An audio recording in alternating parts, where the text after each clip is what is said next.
Enter if you shall dare.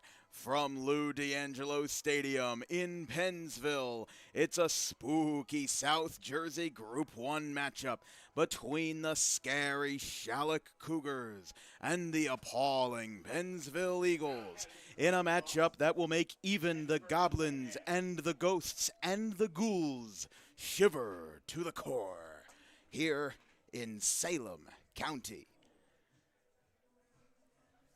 I'm Dan Wilkins. I'm joined by Nolan Dowell. Happy Halloween, everybody. This is going to be a great matchup between two teams in South Jersey Group 1 that are really eager to get playoff momentum as Schalick and Pennsville, local rivals in Salem County. The two high schools are only 15-ish minutes apart from each other, and this is going to be a fantastic matchup between two very scrappy Group 1 teams. It's going to be a really good game. You know, Pennsville, the home team, first home playoff game since November 11th, 2016.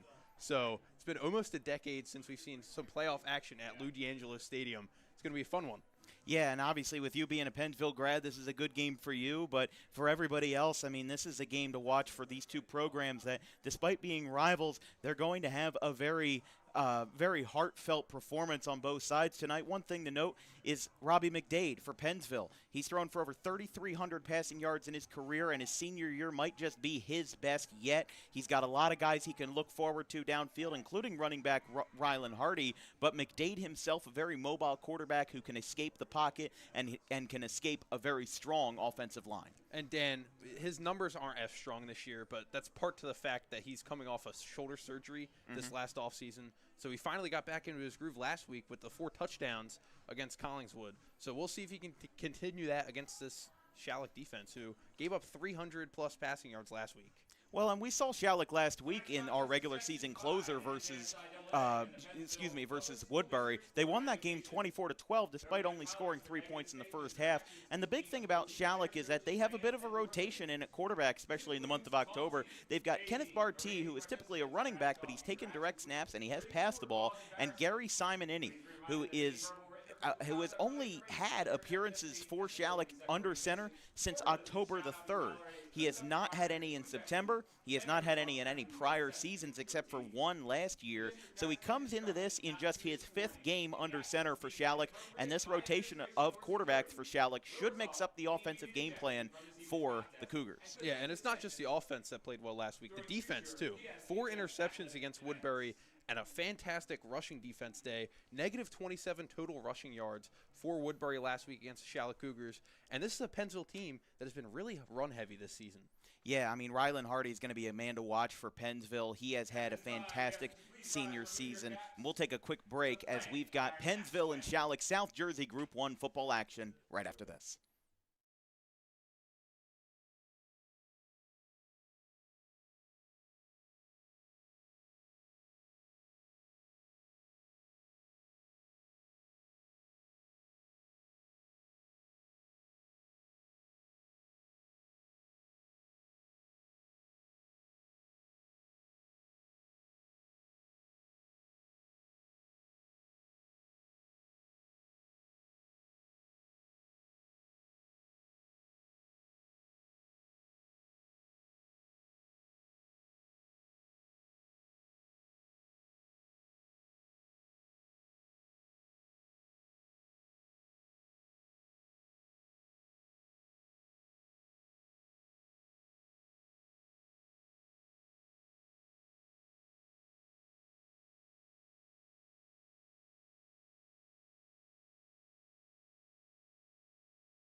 Welcome back here from Pennsville Memorial High School. It's the Schalick Cougars and the Pennsville Eagles. I'm Dan Wilkins, joined by Nolan Dowell on the call of Rowan University, Vincent Vogt of Camden County College on the production. Cougars will kick off, Eagles will receive. And yes, I am staying in the Buc-ee's costume, even though you can't see it. Nolan is staying in his cornhole costume, but it is necessary to stay warm tonight. We've got a 56-degree kickoff temperature. And in addition to that, we've got a lot of winds here in Salem County. But these two teams will be looking to turn the wins into wins. Playoffs, Halloween night. We're underway for a spooky 48 minutes. And that's going to be a spooky kickoff, as that's going to go out of the end zone. Almost looked like that went through the hands of sophomore Adrian Elaine. And that will be first possession for the Eagles for their first home playoff game in 9 years. It'll start off with the QB, Robbie McDade. Let's take a look at his stats for the day, or I should say for the season. 47 for 85, 55% completion rate. Just under 500 passing yards. As Nolan mentioned, he's coming off of a shoulder surgery. 6 TDs, 6 interceptions. As we mentioned in the open last week versus Collingswood, went 10 for 14, 4 touchdowns, no interceptions, and in his career, 26 touchdowns to match with 23 interceptions. Eagles in their blackout jerseys. They hand off to the right side over the middle and fading forward. Getting everything taken care of that time as Rylan Hardy gets a gain of, looks like 8 yards on the play. It'll be second and short. And Dan, you talked about it before the game. Rylan Hardy is the guy to watch for this Pennsville offense. 332 rushing yards in his last 3 games. He needs 111 today to break 1,000 yards for the second straight season. So we'll see what they can get out of him today. He will definitely have a lot of pressure as well with this being a playoff game for Pennsville. As they move everybody in motion here, rolling out. And Robbie McDade with the fake on the option play that he's done plenty of times in his Pennsville career. That's enough for an Eagles first down. Marks it at the 32. And we talked about how he's coming off of shoulder surgery, but he used that shoulder there. He lowered it and got down, gained some extra yards. McDade, while having 303,307 passing yards, he also has over 1,700 yards on the ground this year. 108 rushing attempts, 704 rushing yards, and 8 TDs. So he's really the typical dual threat that is really expected out of Coach Healy, and out of a Group 1 quarterback. He has nearly as many rushing TDs as he does passing ones. As that one's going to be a rush on a pitch to Hardy on the left side. Pennsville really moving efficiently as they've gotten 6 or more yards on all 3 plays that they've had from scrimmage so far. In just a minute and a half into this one, they're already driving. Gain of 6, second and 4. And I talked about it before the game, how last week Schalick's run defense shut down Woodbury, had a total of -27 rushing yards allowed. And I mean, we also said how Pennsville's offense is run dominant, so it's going to be a clash of titans here. Pennsville sending a man in motion again, running that option offense. Neutral gain that time, Hardy on the carry. It'll be third and short here.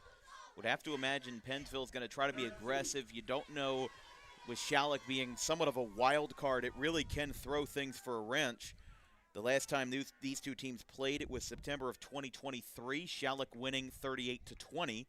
The last time the Eagles won the head-to-head matchup was September 24th, 2021 in a 33-6 final.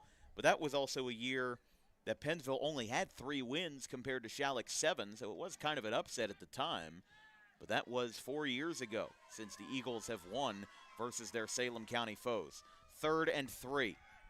Rush is going to be good enough for a first down. He emerged from the pile as Rylan Hardy gets plenty enough for an Eagles first down. Moving the sticks another time for Pennsville. You got to imagine that's got to be a good feeling for Mike Healy. This is his first season where he's had a regular season over 500 as a head coach with the Eagles. And, you know, again, last year we saw them once. They finished 6-5, but they also picked up a couple of they picked up a playoff win last year as well, winning 41-20 over Burlington City. Elaine on the tackle that time, gets pushed down. So they finished 5-4 in the regular season last year. So I apologize. That's their second straight season with an over 500 record to end a regular season. But 4-4 2 years ago in the regular campaign. 2022, they were 1-8.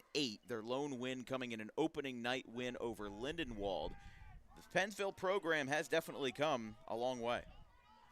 4 minutes gone in the first quarter. And whistles on the snap.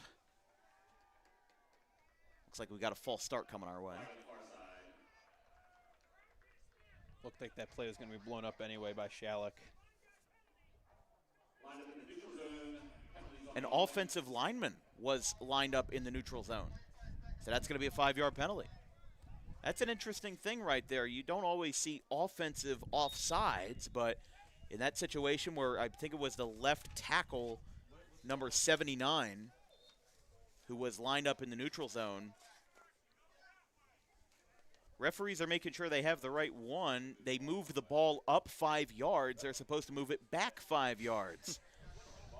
A little trickery on Halloween from the refs. Yeah, that looked a little odd. I didn't even notice that the ball was spotted all the way down there. That did look like the left tackle, Jaden Gurnovich, though, that got called. And that's one thing as an offensive lineman that's almost a cardinal sin. You cannot line up in the neutral zone. As now McDade rolls out, passes to the left, and it's tipped up and picked off. Out to the right side, here comes the Schalick Cougars. And how about this for a spooky start to the game? Touchdown, pick six, Schalick. Fantastic play by Dylan Sheehan there. Tips the pass from McDade up, intercepts it, and takes it to the house. I mean, Schalick did this last week against Woodbury, had a pick six, 4 interceptions, and a pick to start this one. We do have a penalty flag, and Robbie McDade is down. Kind of a double whammy. Sheehan returned it for a pick six, but we do have a penalty flag that might bring this one back. McDade in a lot of discomfort down on the field. Yeah, the Pennsville staff attending to him, and that is going to be a big blow for Pennsville. You mentioned he's coming off of a shoulder surgery. When we saw him, I believe it was 3 weeks ago versus Paulsboro, he also had a brief injury that sidelined him for about half a quarter in their 44-32 loss to the then undefeated Red Raiders. Holding on the defense. And by the defense, we mean Schalick. The interception, though, does stand. It's just not what Schalick would have wanted. And instead of a pick six, it looks like they're going to spot this one. That's Pennsville football. Oh, Pennsville will get the ball back. Yes. Sorry, I misheard out of my headset. Holding on the route. Okay.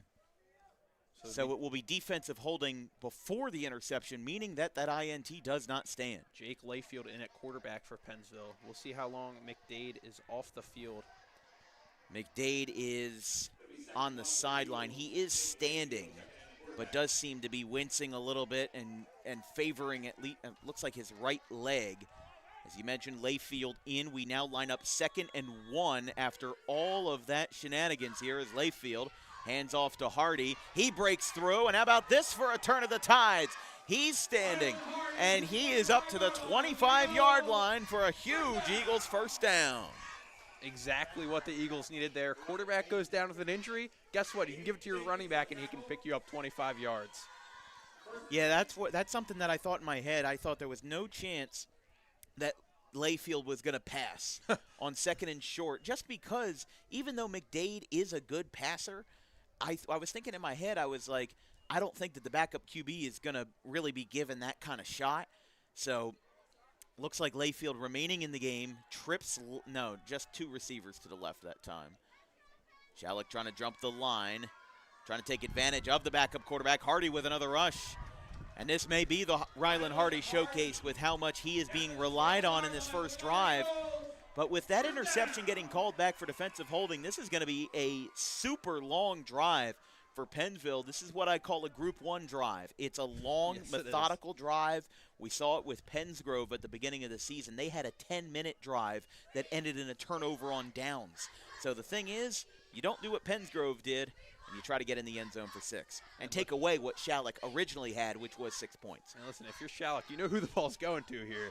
I mean, we've seen it so far this drive. We'll see if it continues. Not really any secrets. As Schalick will have to talk things over. They call a timeout with 6.5 minutes to play in quarter number 1 here from the famous Lou D'Angelo Stadium off of exit 1 on 295. We'll take a quick break. It's the Cougars and Eagles tied at 0.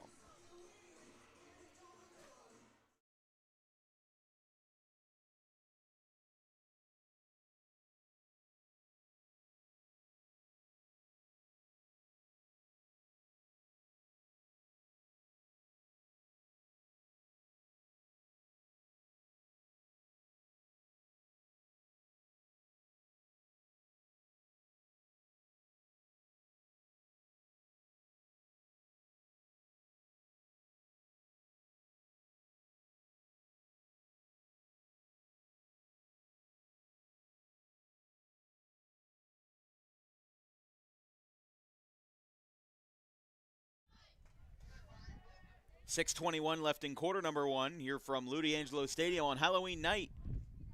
Schalick and Pennsville tied 0-0. Here comes the handoff to Rylan Hardy from the 12-yard line. Line to gain is at the 2. Another huge gain.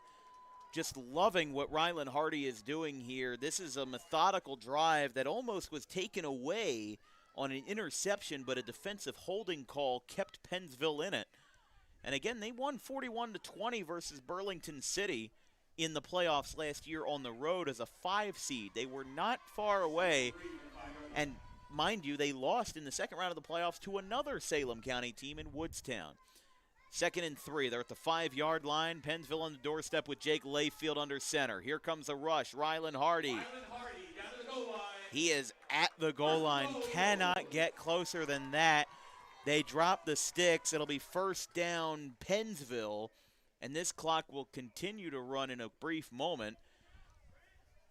5:30. We're taking over half of a quarter for one drive.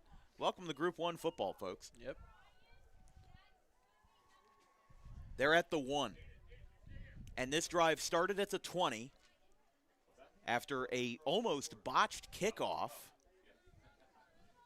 We'll see if Pennsville can get in the board here with Rylan Hardy, the freight train, as the running back. Oh, he might have gotten caught up by Schalick that time. That was a great read by Schalick for goal line defense. And it looks like he did get stopped. 2nd and goal. And Pennsville does not have a certified kicker on their lineup. So that's the difference between the Pennsville offense and the Schalick offense. Schalick has a kicker. He can go out there and make some kicks. Pennsville does not. And in fact, he did. He made Hunter Dragata made a 43-yarder. Fun fact, last year he attempted a 56-yarder versus Gloucester. Now he was well short, but the fact that he even attempted it really gets some bonus points for that. They go for the tush push, or at least a modified version of it, because the actual tush push is illegal in the NFL. That's a touchdown, Pennsville. They're on the board first here on Halloween. And they get a long 8-minute drive to go up 6. That was a good play by Jake Layfield. Coming in for Robbie McDade, who got injured earlier in the drive, and topping it off with a nice little rushing touchdown. What a drive. 80 yards, nearly 8 minutes off the board. 7 minutes and 42 seconds total. They will go for 2. Eagles making a quick substitution with Layfield staying on. And now they're making a quick conversation here for Pennsville with number 23, Aiden Colazzo. And now the referee, the head ref from the back, has a word to say. Pulls Colazzo off for Lucas Thomas. Yeah, they were making a very quick substitution there late on this 2-point conversion. Layfield will try to get 8 points on the board. They send an end around. Really a triple option now on the fake, and he's all alone. 2-point conversion is good by number 4, Adrian Elaine, the sophomore. And the Eagles lead this one 8-0. Let's take a look at that replay again. Goal line rush. It wasn't a tush push, but it was the closest thing that you would get to it. Of course, you're the Eagles. Why not? Rylan Hardy gets in for the score, and a 2-point conversion by Adrian Elaine is successful. We'll take a quick break. It's 8-0 Eagles in the first quarter.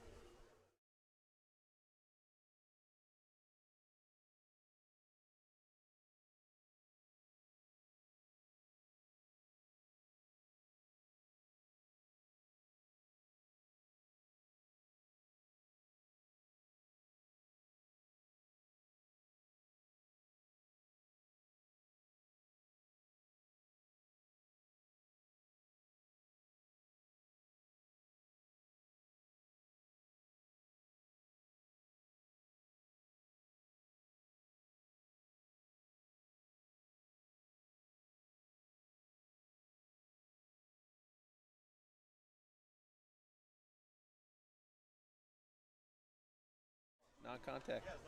8-0 Eagles, 4:18 to play in the first. What a long drive for Pennsville. That's a ground ball kick, and it's bobbled by Schalick. They're rolling all over it. Sheehan can't get it. Now it's rolling out to the right side.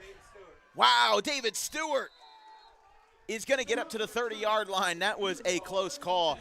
While we're at it, with Schalick getting their first drive, let's take a look at that pick six that was called back for defensive holding. I want you to watch this play. I mean, it looked like the right call as we looked at it, but this was definitely interesting with McDade, this being his last snap. You can see it Top of the right screen. there. Yep, that's where it was. Then it was tipped, and the rest is history, except it wasn't, as Schalick takes the field for their first drive of the playoffs and in their first year with head coach Kevin Leamy. Passing complete over the middle. Of course, Leamy taking over for Mike Wilson, who was there during the Kenai Simmons era and definitely had lots of success with Schalick. They went 11-1 2 years ago and made it all the way to the Group 1 final for South Jersey. They lost 20-0 to Glassboro. And in Wilson's last year, they went 8-4, also making it to the Group 1 final versus Glassboro, again losing 40-9. So if Schalick advances all the way, it will be their third straight season with a Group 1 sectional final appearance. They lost in the first round to Woodstown in 2022. But Wilson, now the head coach over at Clearview, and Clearview a little bit down on their luck this season with an 0-10 record. They lost in a consolation crossover to Gateway last week, 43-8. 3rd and 6 from the 35. Schalick lining up two receivers to the left. Barty will keep. That's going to be short. So they had an incompletion and then a couple of rushes, and they are 2 yards short of the first on 4th down. If you're Schalick, you go for it, or do you try to keep it safe here early in the ballgame? I think you go for it. You're on the 40-yard line. Not much to lose. I mean, if you send the punter out in Sean Kelly, you'll get about 30 yards out of the punt, get it down to about the 30-yard line of Pennsville. Why not go for it? If you pick it up, you get 4 more downs. Well, that seems to be the mindset of Kevin Leamy because Schalick will keep the offense on the field. Line to gain is at the 42. 2 minutes, 45 seconds remaining in the first. They send Purnell in motion. Now they have Barty. Here goes Kenneth Barty. He's got one man, one-on-one, and he loses the one-on-one, but he does get a first down, a thunderous one at that, as Schalick picks up another big gain. First down, Cougars. You know, we talked about if Schalick had punted, they would have got it to about the 30-yard line. Well, now they have Basically the ball what at you about got. the 30-yard line. So, good play call. That was a great play call right there, just finding a way to get themselves in good space. And Schalick, of course, needs those big plays to succeed versus a high-powered Pennsville offense that now may be without their quarterback. But Robbie McDade is walking, albeit gingerly, on the sideline. Jenkins with a carry. And you talk about Robbie McDade walking gingerly on the sideline. I mean, he's a guy who's going to go in no matter what. He could have a broken leg, and I think he'd still be out there playing football. So I'm sure we'll see him out there in the second quarter. By the way, we do have an update in Group 1. Burlington City, the number 1 seed in Central Jersey Group 1, shut out Boundbrook 48-0. We have some more out-of-town scoreboard updates. When we get them, we'll bring them to you when it's not Schalick on the corner of the red zone. They put Stewart on an end around. Now it's Barty, spins, gets himself some coverage, and he'll get a couple of yards out of it. It'll be third down in mid-range. What we have right now, Burlington Township leads, they lead Timber Creek 18-8 in the fourth quarter. That's the crazy thing about these 7 o'clock games. Some of the 6 o'clock games are already wrapping up. Meanwhile, we are just getting started. Toms River North leads Cherry Hill East 14-0 at the half. That will be East's first loss of the season, as they've been undefeated to this point. And if we have any Group 1 pertinent updates, we'll let you know. As it is 3rd and 5, they throw. It's caught by Stewart. Over the middle, he gets a knee down, but he's in the red zone at around the 10-yard line. In Group 5, Atlantic City leads Cherokee 13-7 in the second quarter. Now, of course, in South Jersey Group 1, Glassboro, to the surprise of basically no one, shut out Audubon, my alma mater, last night, 41-0. And then the other games in that bracket that are of note, Salem and Kip Cooper plays tomorrow at Whitman Park. That's a 12 noon kickoff in the 5-4 game. Meanwhile, Woodbury and Paulsboro kicks off at 12 noon on Saturday in Paulsboro. Keeper for Barty. On the near sideline, gets taken out. Valiant effort on the tackling there by Pennsville, but unable to get it. And that will stop us at 12.3 seconds in the first. So 2nd and 5 as Schalick looks like they'll line up for their last play of the quarter. And, Dan, you're talking about how the 7 o'clock games give us some scoring updates. Well, it also gives us a lot colder weather. Yeah. I mean, it's frigid out here tonight, and there's some pretty heavy winds too. So, I mean, that's why we haven't seen some passes so far. It's been a combination of the winds and some run-heavy offenses. We can feel it a bit in the booth, and I'm sure the players on the field can feel it tenfold. What's also important, though, Salem County is pretty flat. It's not like we're playing the game in a Appalachian hillside. We're talking about this is a very flat farmland as Barty keeps it on 2nd and 5, heading towards the far pylon. He's in. Touchdown, Schalick. They get retribution at the end of the quarter for the pick six that was called back as we hit triple zeros in the first. But Schalick gets themselves on the board here against their Salem County rivals. It's 8-6. Kenneth Barty, a 5-yard direct snap for the running back quarterback combo. And now it will be Hunter Dragata going out to kick the PAT. Jace Volivar, the wide receiver, will hold.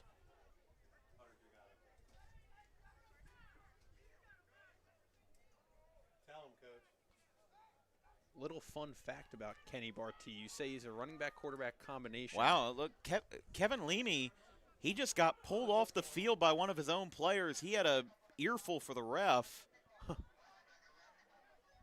We going to have a sideline warning maybe?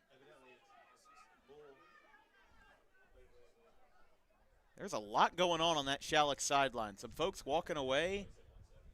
Seems a little. And the head ref is looking at the Schalick sideline. Combination of energy and anger. Even after a score. Yeah. But hold on here. A little surprising. Well, now Dragata is practicing a kick.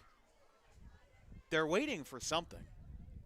Yeah, the ref's taking a long look over at the Schalick sideline. Well, he's also now looking at the press box for the clock operator. What's the issue here?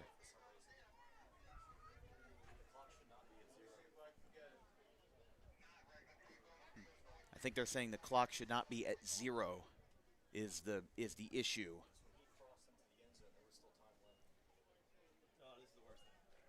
But about Kenny Barty. Vince, how much time do you think was left? Around 5 seconds? Yeah, it didn't seem right because on the last play, Barty went out of bounds with 12 seconds. That 5-yard rush did not take 12 seconds to complete. Yeah. So I'm sure Kevin Leamy is upset that they want time on the clock for this kickoff. And you know, unless you keep time on the field and just count from 5 for the kickoff. Robbie McDade walking to the locker room now. Yeah, McDade has been on and off the sidelines. He's been trying to warm up. It doesn't seem like it's working for him right now. We'll have to see if maybe it'll be a second half return for McDade as this one's up, away, and good. That almost felt like an icing of Hunter Dragata, but the PAT is successful, and it's Schalick 7, Pennsville 8.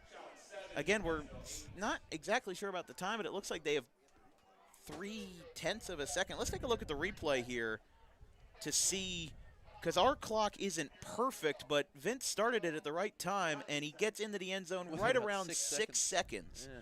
So Kevin Leamy, of course, yeah, Vince stopped it at 5, but there was probably about 6 seconds left, just approximately, when he crossed into the end zone. So I'm sure, I mean, in a playoff game, if this was a Week 8, nothing matters, end of regular season game, I'm sure that, we'd be like, okay, there's 6 seconds left, just kick it off and do whatever. But this is a playoff game where 0.1 of a second will matter, and Kevin Leamy wants it to be right. So I'm not sure what the solution will be, because they're saying, I mean, on the clock there's 0.3 seconds, which just means that there's time for the kickoff. Which it would have been just enough time for the kickoff anyway. So. But the thing is, if this was the end of the half, I'd be more concerned about it. This is the end of a quarter. It's about principle. It's about the fundamentals of the game. It's about getting it right, You see it in baseball all the time. There's things that inherently do not matter to the grand scheme of things. But coaches will get upset about it because that's the way it's supposed to be. Here's the kickoff. Pennsville with 2 men back to return, including Elaine. Booming kick. And that one will also go to the back of the end zone there. On the kick by Dragata, and the return, well, the closest man to it was Pennsville's number 26. It came in that time being Jamie Long. So because it was a touchback, that now complicates things further, because if he just returned it, stayed up for 3-4 seconds, we would have just called it the end of the first quarter, but it looks like we will have one more play before the end of the quarter. So we put 3 seconds up on the board for us. Again, when we looked at that replay on the rush, it looked like there were about 6 seconds left in the quarter. See what Pennsville has for their last play of the quarter. They hand it off, right side. Hardy gets taken down, and that is the end of the first quarter. So they ran one play for the first quarter, and pretty much all of that ended up really not mattering all that much. After one here at Lou D'Angelo Stadium, it's one score on each side, and a 2-point conversion is the only separating factor. It's the Cougars 7 and the Eagles 8 after one.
Second quarter, 2nd and 11 for the Eagles, as now Rylan Hardy has some space, and he's got blockers. He gets tripped up hard at the 40-yard line. Dylan Sheehan takes him down, but it's a first down for the Eagles. I mean, the only way to stop a hard run is with a hard tackle. Exactly. Am I right? Like, he was flying. Rylan Hardy, if he gets past that tackle's tackle, unsuccessful, he's gone. Exactly. So, and Nolan, I think you made a good point when we were off the air, when we were on break, that Schalick could save about 35 to 40 seconds of time by starting the second quarter on a 2nd and 11, because if that previous rush that ended the quarter was in the second quarter, Pennsville will probably be allowed to run off a lot of time. And in playoff games, every second matters. So we can kind of understand where he's coming from a little bit more, as that will be a rush over the middle. Jake Layfield. As Layfield, the backup QB, advocates for himself and picks up a first down. Yeah, so we did see Robbie McDade leave the field after the end of the first quarter. So now it's up to Jake Layfield. I mean, this is going to be his one shining moment, as some would say.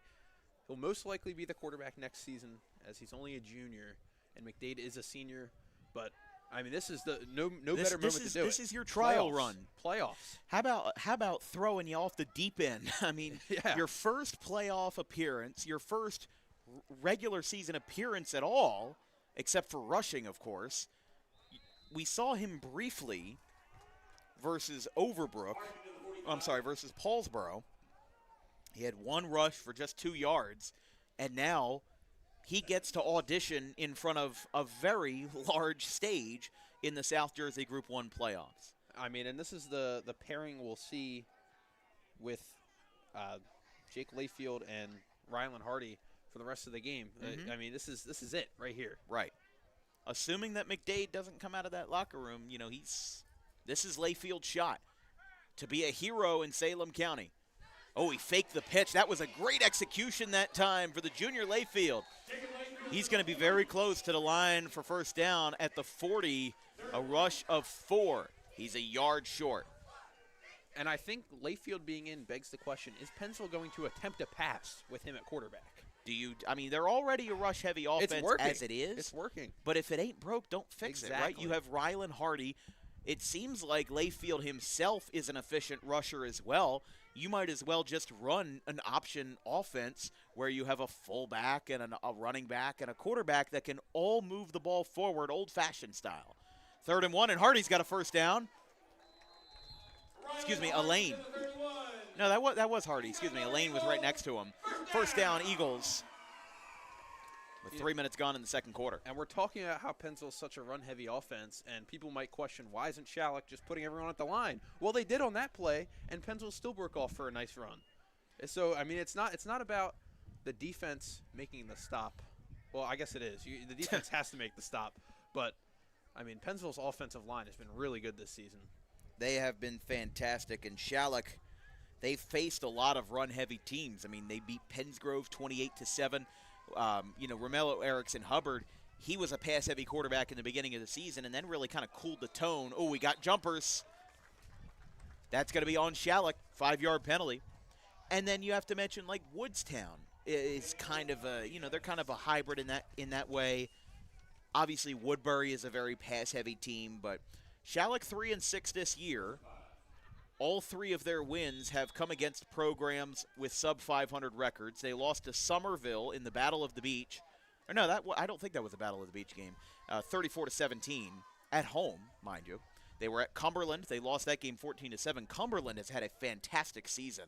That would have been a big PowerPoints gain for Schalick, but instead they lost by 1 possession. Cumberland, they're playing Winslow on Saturday. That's their first playoff appearance in 11 years. They have not made the playoffs since 2014. And then they riffed off 2 wins in September, an overtime win, a triple overtime win, 33-27 versus Woodstown, a 28-7 win on the road at Pennsgrove. And then they lost 4 straight games. But Salem, 26-13, they're not too bad this year. They're really getting back into the swing of things. Paulsboro, fantastic team, only lost by 6 points. It was a 6-0 shutout. And then Gloucester and Glassboro. Those 4 losses that Schalick had were all against very, very high-quality opponents. 2nd and short, another first down for Pennsville as Hardy barrels through. Basically pile drives Dylan Sheehan there, and they're in the red zone. So they get now to the 16-yard line. And again, we saw Schalick last week. 24-12 was the win over Woodbury, as they were held only 3 points at halftime. 1st and 10 at the 16. Good snap read by Schalick, but now Layfield gets the fake over the middle for a gain of 3 or 4, 2nd down. I think Dylan Sheehan was in there again on the tackle, and he's got 63 total tackles this year, which is 2nd on the team only behind Dejan Purnell. So he's been all over the field in this game and throughout the season for Schalick. 7 minutes remaining in the half. Let's go over some out-of-town scoreboards. Washington Township leads Howell 21-0 at half. Toms River North leads Cherry Hill East 14-0 at half. Southern leads Williamstown 14-3 at halftime. Atlantic City put up another 6. They're up 19-7 in South Jersey Group 5. That one's going to be a rush over the middle. Rylan Hartley breaks 3, and it's a touchdown, Pennsville. Another rushing touchdown for Rylan Hardy, and this time it comes from 12 yards out of the end zone. And Hardy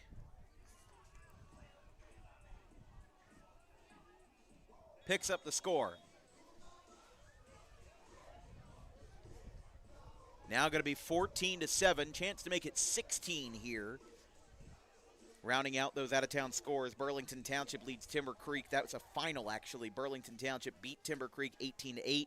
Seneca leads Ewing 7-0 in the first quarter, and Haddonfield up on Willingboro 7-0 in the first. Those 7 o'clock games getting settled here as Layfield, he does attempt to pass, and it's caught. That one's out to the right side, and it's an 8-point play for the Eagles. They lead this one by 9, 16-7. Let's take a look at that replay before we go to break. 12-yard rush by Hardy.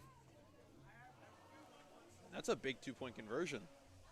Absolutely. For Layfield to attempt a pass in that situation, I guess if it ain't broke, don't fix it. It's a 2-score game. And if you don't get the pass, it's still a 7-point game where if Schalick gets a score, they can only tie it with a PAT. So definitely admirable stuff there from Jake Layfield. We will stay on the air, and while we have you, this broadcast is brought to you by Rowan College of South Jersey at Gloucester County, the premier community college of the Northeast. Visit rcroadrunners.com for athletic recruitment and rcsj.edu for academic information. And by Harper Driving School. Over 90% of students who take their New Jersey State driving test with Harper pass on the first attempt. Book an appointment today at Suite 4 of the Total Turf Complex in Pittman at 614 Lambs Road. That's a shot of the Pennsville Eagles helmet sitting on the bench from before we got this game started.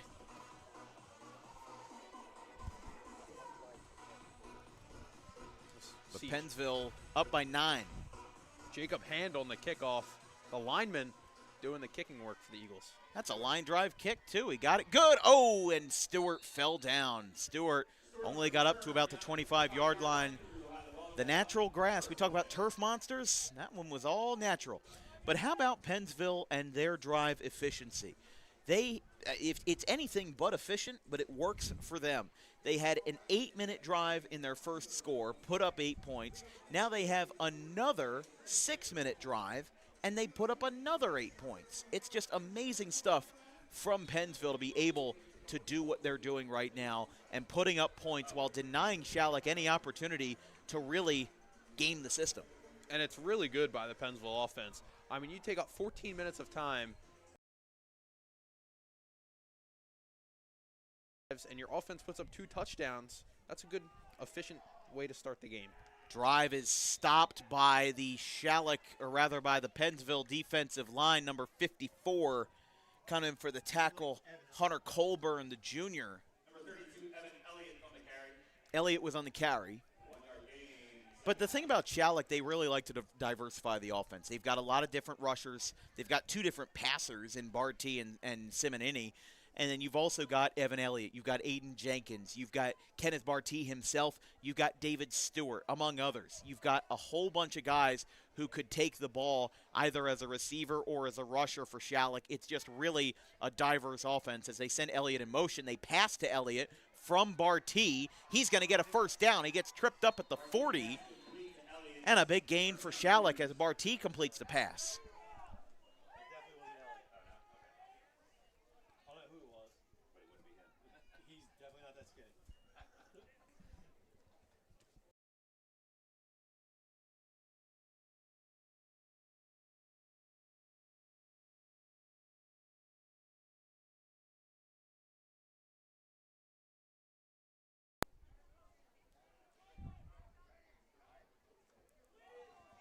Now this one's out to the right side. Stewart. He's going to barrel forward to midfield. How about that? He gets another 10 yards. And that's a Schalick first down. And a good stop there by Perry Moranti. Got it done. Get it up to the 49-yard line that time. Again, Barty sharing quarterback duties with Gary Simonini. Barty under center for this drive. Well, now he's in the shotgun, but under 5 minutes to play in the first half. Pennsville up by 9. Barty diving forward, trying to get the best that he could. He did get a couple of yards out of it. Again, that Schalick offensive line is really strong. And I don't mean to sound, I guess you could say, a little bit rough around the edges, but they do make the linemen different in Salem County. I mean, even just the athletes in general. Something about Salem County. I don't know if it's the fact that all these guys are working on farms, or some of these guys are working on farms, but think about Woodstown. They had a guy, Rocco String, that was a baseball player. He was like 6'6". I played against him. He would hit home runs all the time. And I say it with football as well. They just have – it's almost like you got 5 lumberjacks up on the offensive line, and it's a great thing. And you can see Schalick, it's really working for them so far. Jenkins gets tugged by the left shoulder, and he is down. That's a big stop. Layfield taking the position of Robbie McDade, not only on offense, but also on defense. If you remember, McDade is also a strong defensive counterpart for this Eagles squad. And how about this? Now it sets up 3rd and 4 in a tough situation for Schalick, down 2 scores. And you see the clock, 3.5 minutes. I mean, keeps on moving. Yeah. Pennsville has all 3 timeouts. Schalick only has 2 remaining if they choose to use them, if this drive requires it. Barty, keeper, left side, he's down. What a stop by the Cougars, led by number 52, Dante Cummings, and number 11, Michael McClincy. That will be neutral gain, and it's 4th down. Big stop for Pennsville and a big spot for Schalick. The bells ring here at Lou D'Angelo Stadium. Shockingly not, I mean, I see a lot of empty seats tonight for the Pennsville's first playoff game in 9 years. If you're watching from home, or if you're watching on your trick-or-treating route, you're in for a good one. Barty, pump fakes. Wow, that was a good move by Kenneth Barty, but I don't think he's got enough. Schalick thinks he does. Pennsville thinks he doesn't. Kenneth Barty emerges from the pile. Healy certainly thinks he's short. First down markers at the 39. This is going to be close considering he was out of bounds. They might ask for a measurement here. I think they're going to give it to him here. Looks like the ref is lined up a little past the marker. But that's from up here. I don't know. Yeah, I'm not sure exactly from up here, but. And I know we mentioned it earlier, but Kevin Leamy arguing the clock at the end of the first quarter is helping out Schalick right now, because we talked about how Pennsville could have ran it down another 40 seconds. And right now 40 seconds matters. 2:35 left, so. They will bring it out for a measurement. We can't really see where the ball is because of where Pennsville's sideline is. Yeah.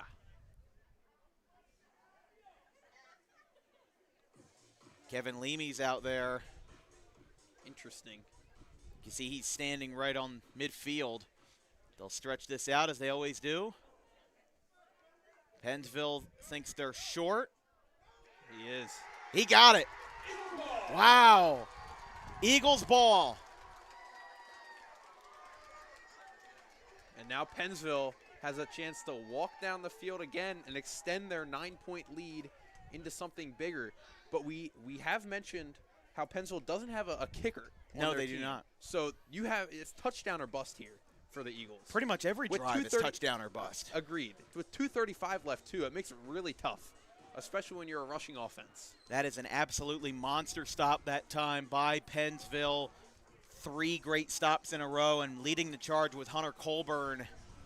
2:35 left. Pennsville looking to go up 3 scores before the half. Already up by 9. They can add another 8 points to make it a 17-point game. That would be 24-7 if they get it. A handoff to Hardy. Flag comes in from the back. He gets pushed from the back, and while he did get across, that flag was well before he got to the first down. I think we have a hold. It looked like face mask is what the ref was signaling. See if I missed the signal when we were coming back. He was on the far side. They'll call it again. It will be a hold against Pennsville, 10 yards at the spot of the foul. And they do have an 8th ref tonight. A Pennsville, looks like they got, trying to figure out what that is. Looks like nachos. But good to see that the refs are not shorthanded. They're getting extra help. Thought that was a hug barrel for a second, but haven't had one of those in years. 1st and 20. Look at all that blocking up there. Schalick with some hard hitters. Hardy emerges from the pile. But now that puts a big blow in Pennsville's drive. There have not been that many flags in the first half.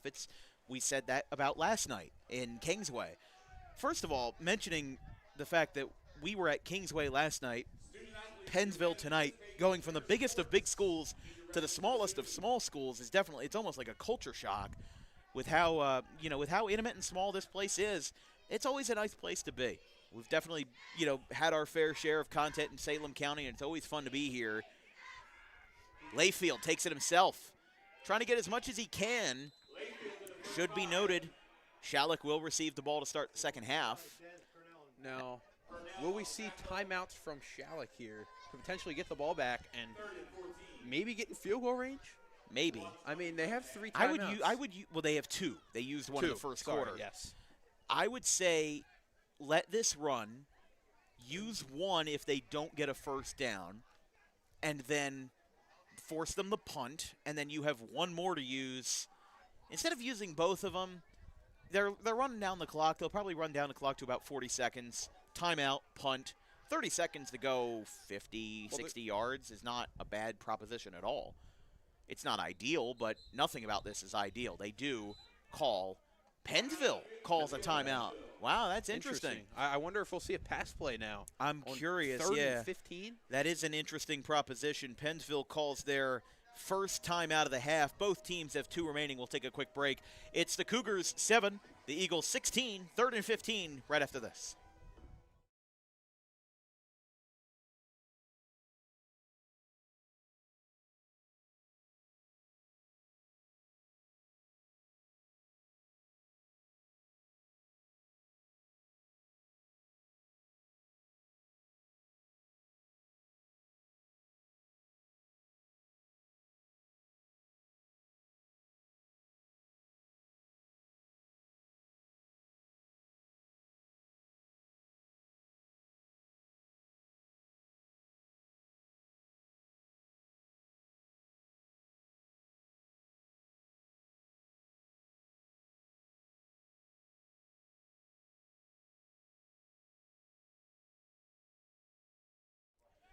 Kind of a shocking timeout from Pennsville, but they do have 51 seconds remaining.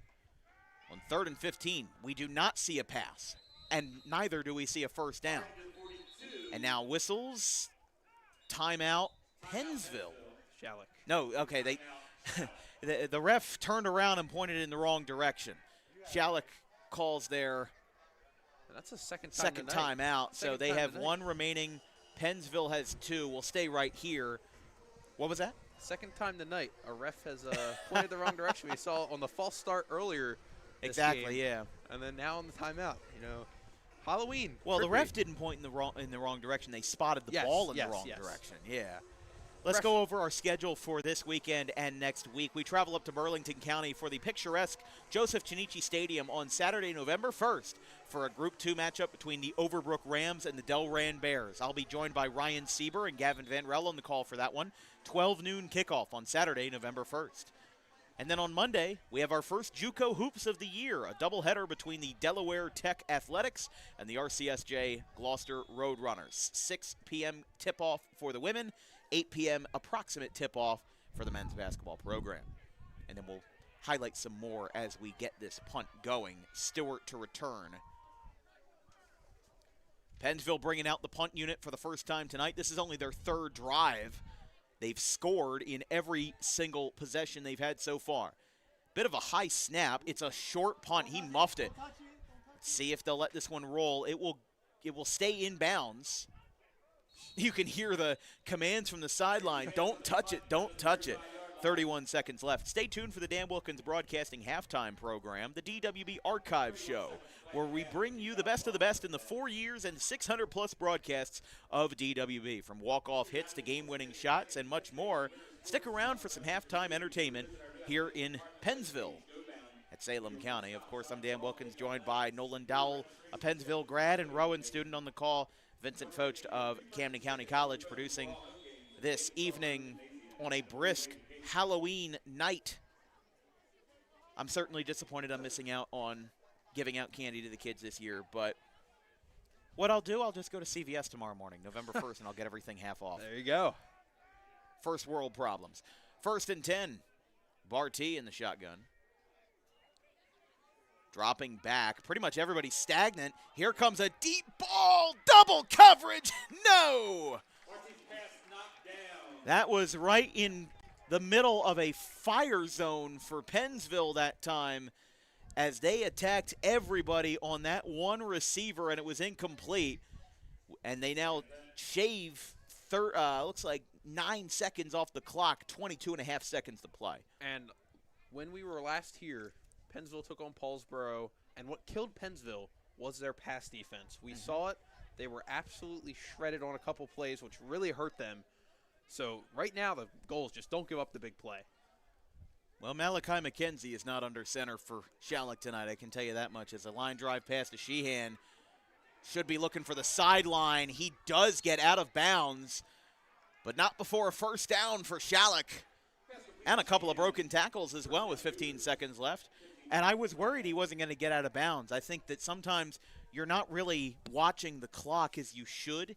You're just worried about where the ball is, where you are, and getting the most amount of yards possible. But in that situation, he was aware. He set Schalick up for a good play, and now they've got maybe 1 or 2 Hail Mary attempts that they can shoot for from 45 yards out of the end zone. Well, and you have Hunter Dragota, who you said attempted a 50-plus yard kick last season. Versus Gloucester. So, I mean, why not try it and make it a one-score game? Clock running. Barty with a bit of an awkward pass. It's caught by Stewart. He's running inbounds, and now he takes himself out at the 26. That was a bit awkward there. Barty pump faked, and it almost looked like he threw it against his will. Yeah.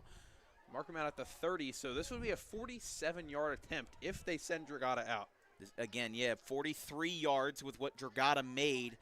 You have to be a little bit concerned about the wind, but in a playoff game, considering Schalick gets the ball to start the second half, and they, from our perspective, they have 1 timeout remaining. 2. They burned 1. Oh, they did? Yeah, they burned 1 on that last drive. So yeah, I was looking at the scoreboard, and I was like, wait a second, am I wrong? No. So they have 5.5 seconds left. I would say run it, get a couple of yards. Agreed. Kneel, take a timeout as fast as you can. Try to get 3 points. It's a lot safer than trying to go for 6 and try to get picked off on a Hail Mary. They do pass. It's caught by Sheehan. He's got to get down. They will not have enough time. What a stop by Pennsville. Dylan Sheehan stayed up way too long, and that effort was partially organized by Pennsville because they really kept him up for as long as they could. They prevent Schalick from getting 3 points, and Schalick will trail by 2 scores going into the halftime break here at Lou D'Angelo Stadium. So an interesting possession there ends with 0 points on the board. It's the Cougars 7 and the Eagles 16 at the halftime break here in Salem County. We'll be back in 15-ish minutes.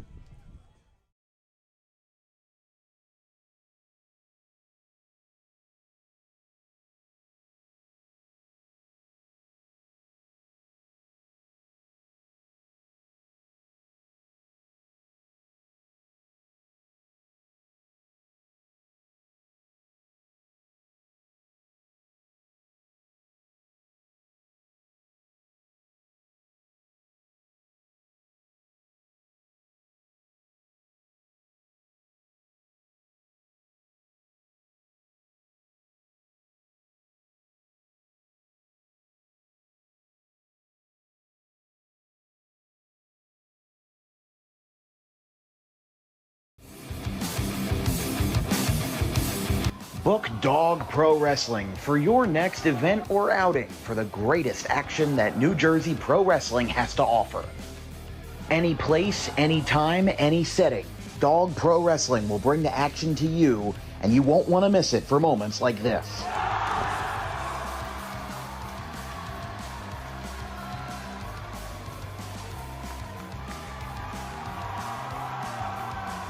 But don't just take it from me. Take it from Max Mundo, the Dog Pro Wrestling ambassador. This is Max Mundo with Dog Pro Wrestling. Are you a civic organization, sporting club looking to fundraise? Then look no further to Dog Pro Wrestling. We do grand openings, corporate events, and much more. And why not from some of the wrestling talent themselves? I'm Vinny the Fixer, and I'm the champion of Dog Professional Wrestling. If you want to book the best, come see us. We're the cream of the crop. We'll come to any fundraiser you can think of. Just name the place and we'll show up. This is the upstanding Dylan Mesh, and for the entirety of my professional wrestling career, dog wrestling has been a mainstay for where I like to wrestle. So you can believe me when I say that it is quality. And I'm upstanding. I'm the only opinion you need. Yeah! It's your boy Gabriel Hodder here with my man Matthew Oman, and if you want your events to be all fight, no flight, then book Dog Wrestling so you can witness true primal fear. Woo!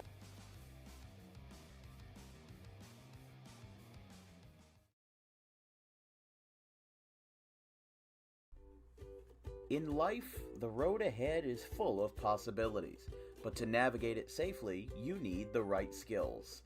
Harper Driving School is the premier driving school serving Gloucester, Salem, and Camden counties. With experienced instructors, many of whom are teachers in local schools, we are dedicated to your success and will help you master the road with confidence.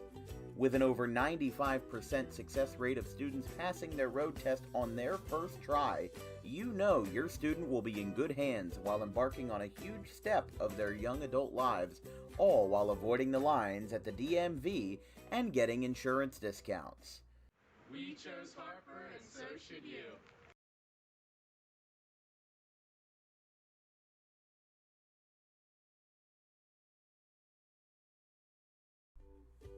In life, the road ahead is full of possibilities, but to navigate it safely, you need the right skills. Harper Driving School is the premier driving school serving Gloucester, Salem, and Camden counties. With experienced instructors, many Jeppelite, he's, again, one time leaving the bases loaded is frustrating enough. Doing it twice in a row. Oh, how about this? Line drive. No, he's throwing it around the infield. They're going to throw him out at first. He's out. I have never seen that before. That is a 5-4-3 ground out because the third baseman thought he caught it. The home plate umpire said no, so he threw it around the infield and then got the out at first anyway because the batter thought he was out. The batter stopped. The third baseman thought Everybody he caught stopped. it, and it touched. And Argabright with a full count. Outfielders in communication for the Quakers. Everyone's looking around in a tie game, bottom of the sixth. The 3-2 payoff. Ground ball. It's going to get over the head of Tolbert into left field. That's a base hit. 2-run score. Argabright delivers when asked. 5-3. Alex Argabright has given the Golden Eagles a 5-3 lead in the bottom of the sixth inning.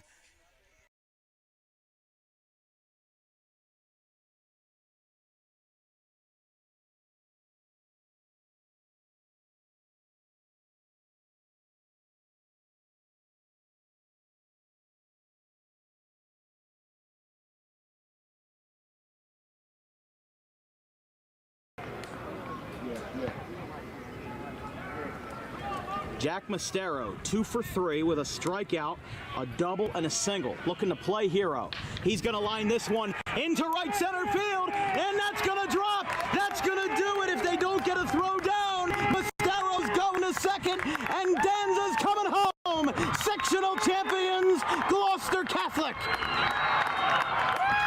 They do do it in a walk-off fashion as GC with Mastero playing hero. An unbelievable.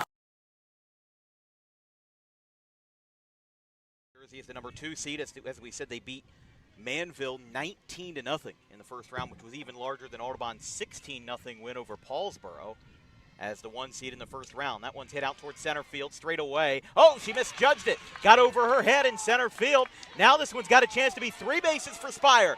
She's flying around third. Here comes the throw to the plate. It is not in time. What a way to kick off a semifinal with an inside the park home run. Emma Spire, who will take her talents to the Great Danes after 2026, lights up the scoreboard with a fly ball that got misjudged in center field.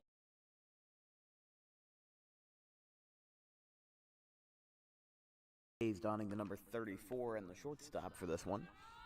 First pitch. There's a line drive into center field. That one is going to drop it. It's going to go to the outfield wall. 1 run will score. Spence is going to make a huge arc around third. She will score to make it 3-0. And here comes the runner to score. It's an inside the park home run for Ella Hayes to make it a 4-0 game. A 3-run inside the Parker to the 2.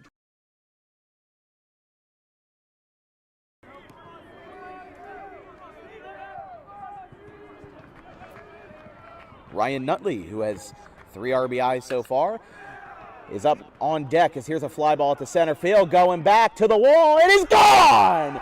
3-run home run, Steve Schaefer.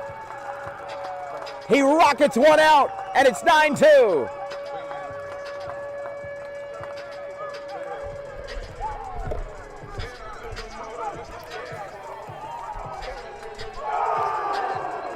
First home run for Schaefer this year, the second hit at home by a Scarlet Raptor.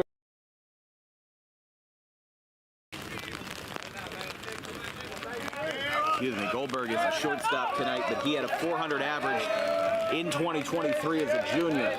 A homer in each of his sophomore and junior campaigns, 331 career mark and a 430 career slugging percentage. And speaking of home runs, there's a fly ball to left, and it's gone!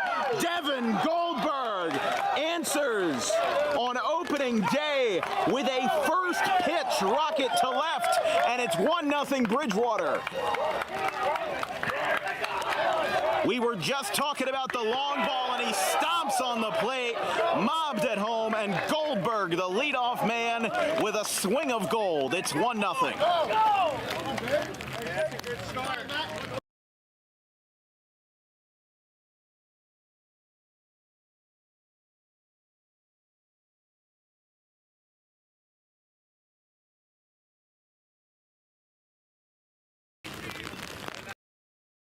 He's donning the number 34 and the shortstop for this one.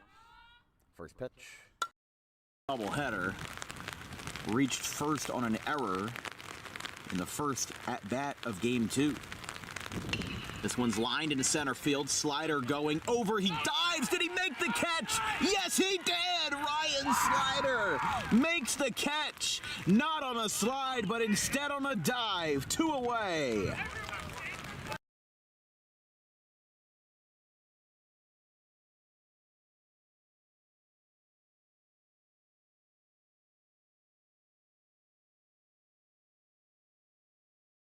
It will be inbounded by Pat Monahan. Oh, the ball gets away. Who's going to have it? GCIT will hang on to the possession. It goes to Stanwood. Stanwood inside. They'll get the shot off. It's gone! Unbelievable! Boston calls the timeout, but will they get it? Unbelievable! Unbelievable! A double contest shot from Hellman! Wow. Ryan James wanted the timeout, but did they get it in time?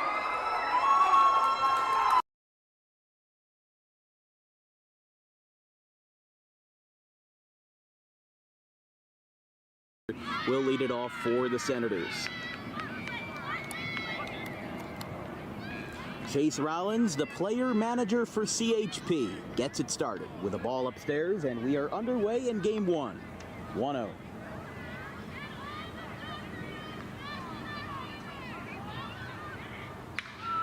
That one is hit well out towards left, and it is gone off the top of the goalpost. Shane Adamski with a thunderous start to his playoff series. Second pitch of the game, a solo homer to left, and before I could even write the first name down in my scorecard, it's 1-0.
We've got the Dan Wilkins Broadcasting halftime show. We've got a 16-7 lead for Pennsville. They're up by 9 points. This is going to be an interesting 24 minutes for Schalick and Pennsville. Really, what's dominated the rushing game is Rylan Hardy. We mentioned him in the pregame show. He's at 17 rushes, 133 rushing yards, and he's responsible for almost every ounce of Pennsville's offense so far tonight. And, I mean, not just Hardy, though. You have to take a look at backup quarterback Jacob Layfield, who stepped in for the injured Robbie McDade. We heard during halftime that McDade will not return to the unlikely to return. Unlikely. But, yeah, it's been a dominant offensive ground game attack from Pennsville. Yeah, and the thing is for Robbie McDade and for Pennsville in general is that when they go into the second half, they will not receive the ball to start the second half, and it's going to be a situation where Pennsville's going to come into this half a little bit short-handed.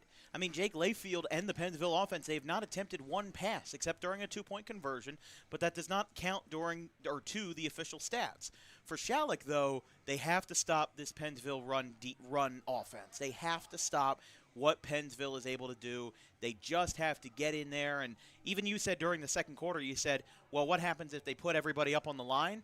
The same result still happens because they still got the first down. Pennsville has 12 first downs to Schalick's 7, and it's going to be interesting to see if Schalick in this third quarter can at least make up one of those two scores that Pennsville has on them. And I think it's also going to be interesting to see if the decision to not kick the field goal at the end of the first half, how much that's going to impact the score of this game, because it is a two-score game, and if you do kick the field goal, even if you miss it, it's still the same result it is right now, but if you make it, it's a much more manageable comeback. You're only down one score, and you get the ball. My only counter to that would be that they probably wanted to try a field goal in some capacity, but Dylan Sheehan on that last play, he stayed up for too long. They had 5 seconds left on the clock. They had one timeout remaining. If you just threw it to him, he makes the catch, and then he just immediately goes down. Schalick's able to call a timeout, and then they would probably have 1 to 2, maybe 3 seconds to get a field goal off from a lot better of range, but they were unable to do that. Pennsville's defense, I'll give them credit. They stood up Dylan Sheehan, and they got him in the position where he didn't want to be, which was standing up. And that's exactly how that first half ended. But now with Schalick going into the second half with the ball, with first possession, what do they got to do here? I think they have to try to attack the passing game and expose Pennsville's passing defense. I mean, Pennsville hasn't been that great against the pass this season. We saw that 3 weeks ago versus Paulsboro. Yeah, they've been better against the run. So, especially with a mobile quarterback like Schalick has, you can have that dual threat. You can throw it down the field, and you can take off if it's covered up. So, I'd like to see Schalick get more involved in the passing game. But I think the real big takeaway, though, is they got to find a way to shut down Rylan Hardy in the second half. Rylan Hardy's going to be the X factor to watch. We'll be back in just a moment as we get ready for the kickoff in quarter number 3 here from Lou D'Angelo Stadium. It's the Eagles 16 and the Cougars 7. We'll be back in just a moment.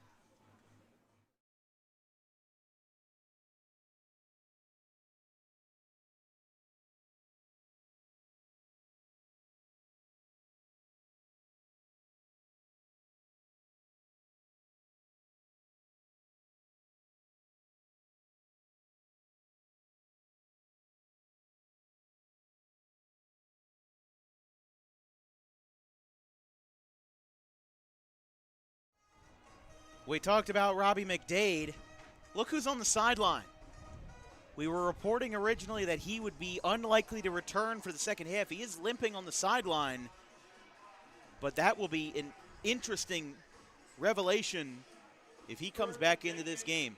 If I'm Pennsville, if he feels good enough to come back, he's got his helmet on, I would do offense only.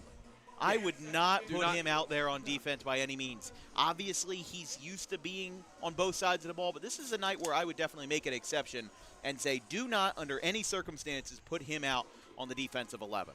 Got 12 minutes to play in the third, 12 to play in the fourth. Schalick and Pennsville, 16 for Pennsville, 7 for Schalick. It's a fantastic evening here in Salem County for Group 1 football between two local rivals who play each other in pretty much every sport. They didn't play each other in the last 2 years in football, and Pennsville hasn't beaten the Cougars since 2021. Referees are conferencing before the kickoff in the end zone. The head ref in on that conversation as well.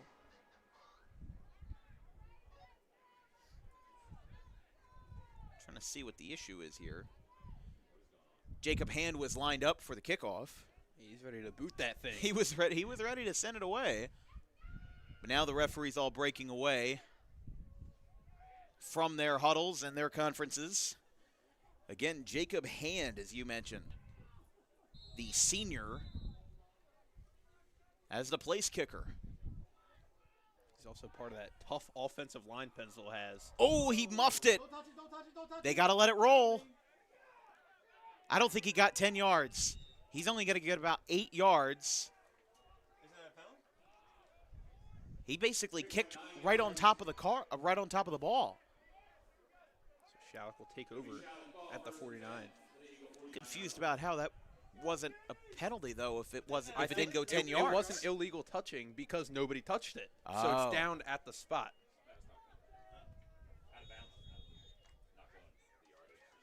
That's interesting to know. So there was no illegal touching because nobody touched the ball.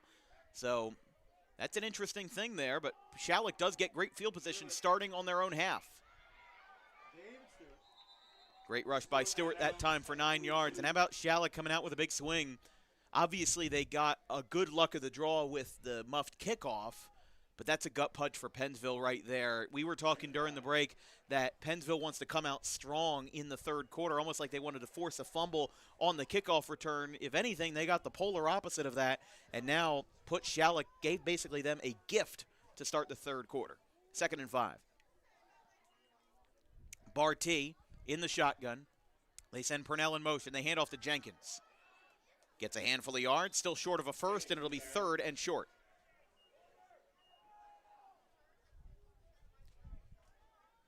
Line to gain is at the 39. Trying to see if we have any out-of-town score updates. Toms River North leads Cherry Hill East 14-8 in the 4th quarter. So East got their first score of the day after trailing by 14 at the half. And, of course, now that we get that, it's now 22-8 Toms River North. So I say one thing, and then they do another thing. Here comes a pass. Stewart couldn't get there. Pass was incomplete. Pass coverage was led by Pennsville's number 5, Hayden Sherman, the senior. It'll be 4th down. And with Schalick down 2 scores, I don't think that they can really afford to be conservative. They just have to be aggressive from here on out until they at least put themselves in a more comfortable position. Agreed. You have to go for it here. You're in enemy territory. Now, I would say if Schalick was on their own 38-yard line right now, I'd say punt it. But right now, you're on Pennsville's territory. You got to go for it. Especially after being given that gift of a kickoff position. They put Jenkins in motion on the right side. They pass, bopped out.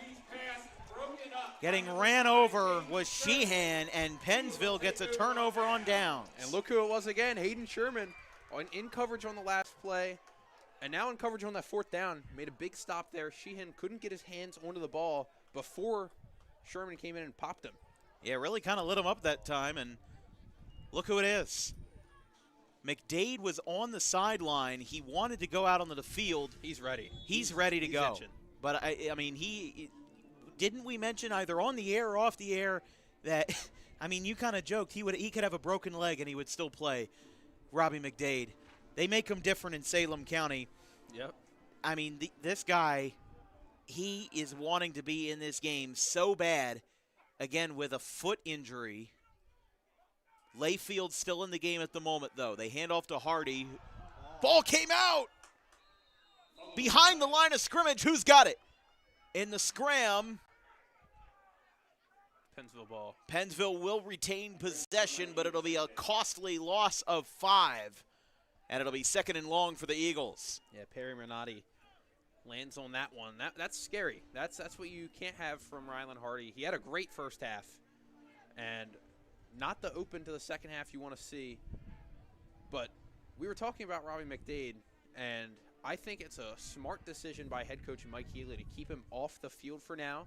I mean, majority of your offense is going through Hardy anyway, so why risk McDade being out there and potentially getting injured? I would agree.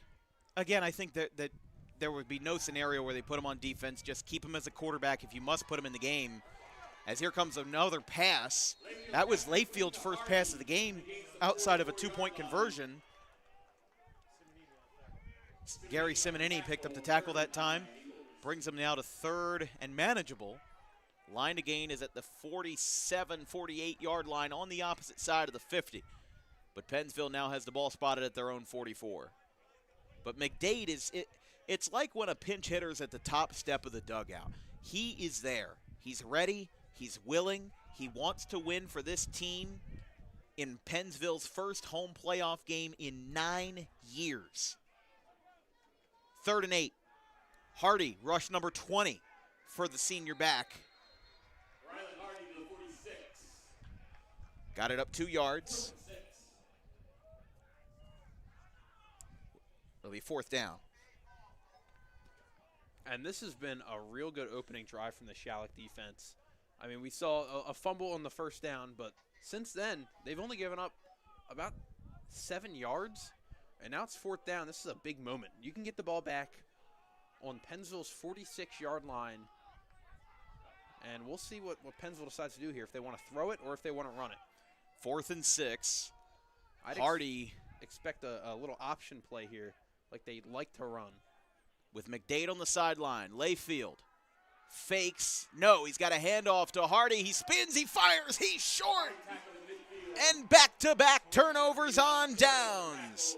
They trade off unsuccessful drives, and the Cougars will have possession. That drive not nearly as long for the Eagles, but there wasn't as nearly as much progression for Pennsville that time.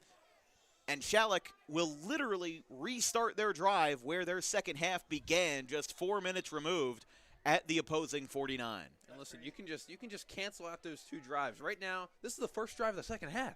Schalick's got the ball at midfield where they started the second half, and now they have a chance with 8 minutes and 30 seconds left in the third quarter to potentially cut down this Pennsville lead. 1st and 10. They put Stewart in motion. Barty fakes to the right. Now he's got a man downfield. It's going to be Sheehan. Too much mustard on that one. It's incomplete. Dylan Sheehan dove forward, and Barty just put a little bit too much power into that pass. And it's 2nd and 10. That's what we've seen so far from Barty. It's been a couple overthrown, underthrown passes. The passing game just isn't there. I don't know if the wind has a big factor into that, because there are some really heavy winds out on the field right now. But I mean, that could have played a factor into why Dragata didn't attempt a field goal. I mean, we talked about it briefly, but it very well could have been a factor at the end of the first half as to why Hunter Dragata, who is such a marksman in special teams, did not try to go for 3 points, and the score in the third quarter remains as it was at the halftime break. Direct snap to Barty. He'll take it himself, a keeper. Now he's got a misdirect. He doesn't really have any space. He's trapped. And on Halloween night, Kenneth Barty turns into Houdini. That'll be 3rd and looks like 16. A loss of a lot on that play. And a great job by Trevor Waddington to get in there and not let Barty cut back to the middle of the field. I mean, there were about 7 Eagles within 5 yards of Barty at the end of that play. He had nowhere to go. Yeah, Barty, I think his biggest mistake was trying to be the hero on that one specific play. He cut to the right. If he had kept on the beaten path, he probably wouldn't have had as big of a loss as he did. And now Schalick once again up against a brick wall. 3rd and long. Barty, right side. He's got a man. He fires it deep. Caught! And all the way for 6 points. Cougars touchdown. Dylan Stewart connects with the running back combo. And it's 16 to 13. 16 to, wow, 3-point game.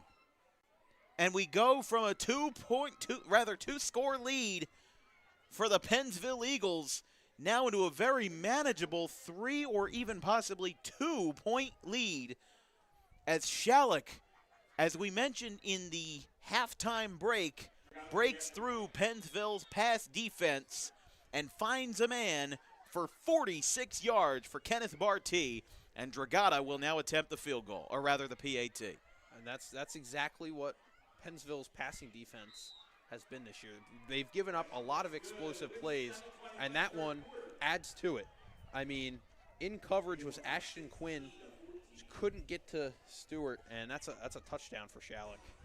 That changes everything. 7:23 left in quarter number 3. 14 for Schalick, 16 for Pennsville. We'll take a quick break.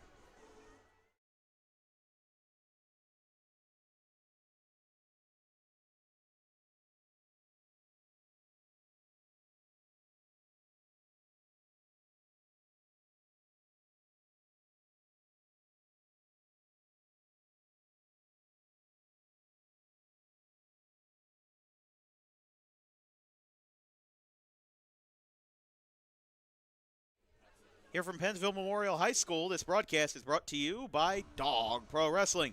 The Dangerous Adrenaline Wrestling Gladiators are New Jersey's premier pro wrestling organization with high-flying events and nonstop entertainment throughout the Garden State. Visit dawgprowrestling.com for more information. And Gray Fox Sports. I think he was watching this game a little bit earlier. Premier sports photography right in your backyard. Visit grayfoxsports.net for booking or Gray Fox Sports on Instagram, a proud sponsor of Dan Wilkins Broadcasting and a former RCSJ student as well. Halfway through quarter number 3 here at the famous Lou D'Angelo Stadium in Pennsville, New Jersey, off of exit 1C of 295 South. This one's going to be a kick and a touchback by Hunter Dragata. That changes everything. Pennsville has had methodical drives and slow drives. They had an 8-minute drive for their first opening score and a 6-minute drive for their second. And Schalick, it's kind of like when you're putting together furniture.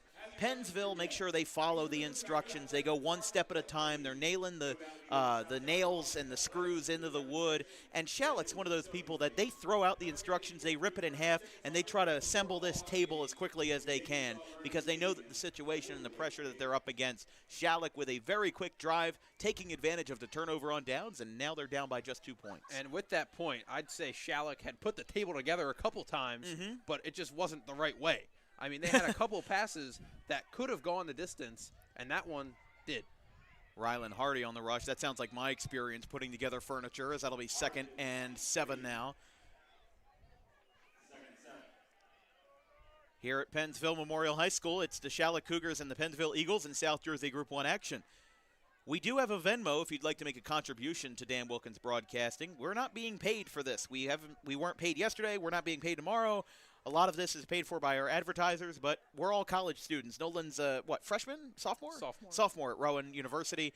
I'm a second-year student at Rowan College of South Jersey, and then my producer, Vincent, is station manager at Camden County College, does a fantastic job at 91.5 and also 97.3 ESPN. So if you'd like to make a contribution to help all us out, especially with college funds, travel expenses and equipment expenses, all the equipment on our table is not cheap by any means.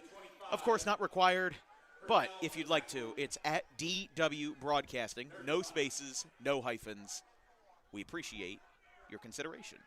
And we appreciate you watching Dan Wilkins Broadcasting tonight. We've got Overbrook at Delran tomorrow in the afternoon, 12 noon from Joseph Tanichi Stadium in Delran. Ryan Sieber and Gavin Van Rel of Stockton will be joining me on the call for that one. And then on Monday, JUCO women's and men's basketball for the season opener in Sewell between the Delaware Tech Athletics and the RCSJ Gloucester Roadrunners. 6 p.m. tip-off for the women, 8 p.m. tip-off for the men. We'll go over the rest of our weekly schedule after this play. 3rd and 5. Oh, we've got jumpers. It's on the nose tackle.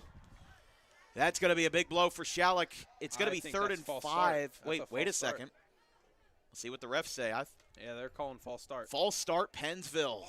And Wow. He knew it immediately. Just from my angle, I thought that was offside on the nose tackle, but it was not. Trevor Waddington, who had a good defensive play on one of Schalick's last offensive drives, jumps off sides now, and it's going to be 3rd and 10 now. So that's a much bigger hurdle to climb. Yeah, after the false start, especially with the running game not as sharp as it was in the first half. We're going to potentially see a throw from Jake Layfield. Jake Layfield still on the field. McDade is on the sideline, but not in the game. Layfield, 10 yards to go, fires it deep, and a diving catch forward. It is ruled a catch by Elaine, the sophomore. And he gets plenty good for a first down. Pennsville on a gutsy pass over the middle in open coverage. And we don't see it much, but when we do see it, it's looked good. The passing game has been real solid for Pennsville, even though they don't have a lot of attempts. I mean, that one right there, that was a huge one. That was, what, a 20-yard pass downfield? Absolutely. And Layfield put it right where Elaine could get it. Massive, massive right there. 2-point game.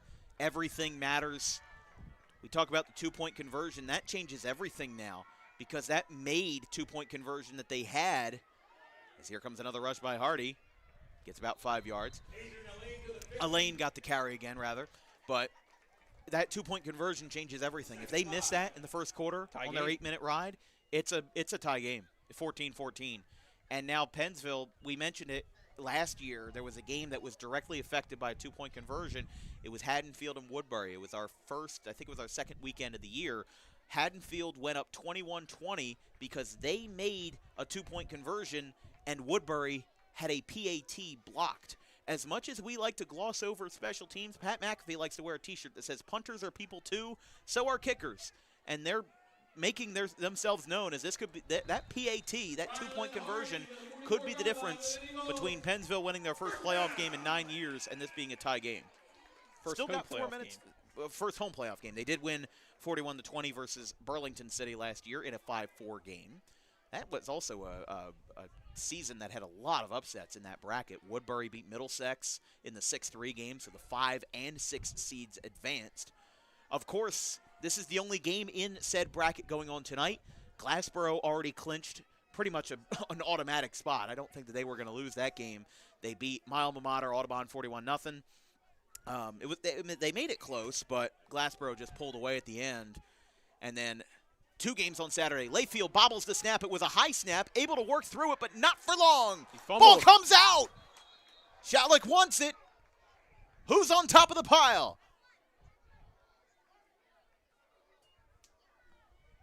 Not sure. Schalick ball! Schalick ball! Cougars recover the fumble by the quarterback. With his starter waiting in the wings, he bobbles a snap, and it costs the Eagles dearly in a 2-point game. Schalick ball. And taking a look at the fumble again. High snap. Layfield tries to recover, but he never gets security on the ball. No, he never did. And then he just got wrapped up. He stayed on the feet as long as he could, and then there's the ball popping out. And Schalick ended up picking up that possession.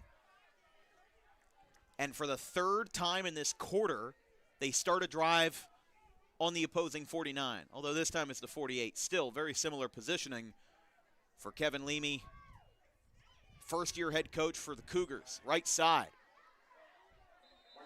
Nice little flat pass that time. Looked like to Stewart was the receiver. It'll be 2nd down and mid-range. 3 minutes left in the 3rd. I mean, you want to talk about turn of events. I think it was stopped because I think the receiver went out of bounds, looks like. Want to talk about turn of events. I mean, Pennsville felt like they had control of this game coming into the second half. And then especially after you get the stop on the first drive Schalick had, I mean, I thought Pennsville was going to march down the field again with their rushing attack. But Schalick's done a real good job bottling up Pennsville's rushing offense. And now they're just a couple yards, 40 yards away from taking the lead. Jenkins on 2nd and 4. Oh, that was a close call there. McClincy picked up the tackle that time. It'll be 3rd and short. Some out-of-town score updates in Central Jersey Group 5. It's hard to believe Washington Township's in Central Jersey for this bracket purpose, but they beat Howell of the Shore Conference 41-0. I'm sorry, 41-0. Toms River East beats Cherry Hill East. Toms River North beats Cherry Hill East. East had a 9-0 regular season, but they lose in the first round of their playoffs in their first home game in 20 years. So that South Jersey Group 5 bracket looks like it'll be set with Southern up on Williamstown and Atlantic City taking the doors off of Cherokee 37-7 in the 4th. 3rd and short, barreling forward. We mentioned it before in Group 3, Burlington Township beat Timber Creek 18-8. Seeing what else we have here, Southern beat Williamstown 36-3. I'm waiting to get an update on Hillsborough, Rancocas Valley. They do have a live stream of that, but we hope you stay here. 2 minutes left in the 3rd quarter.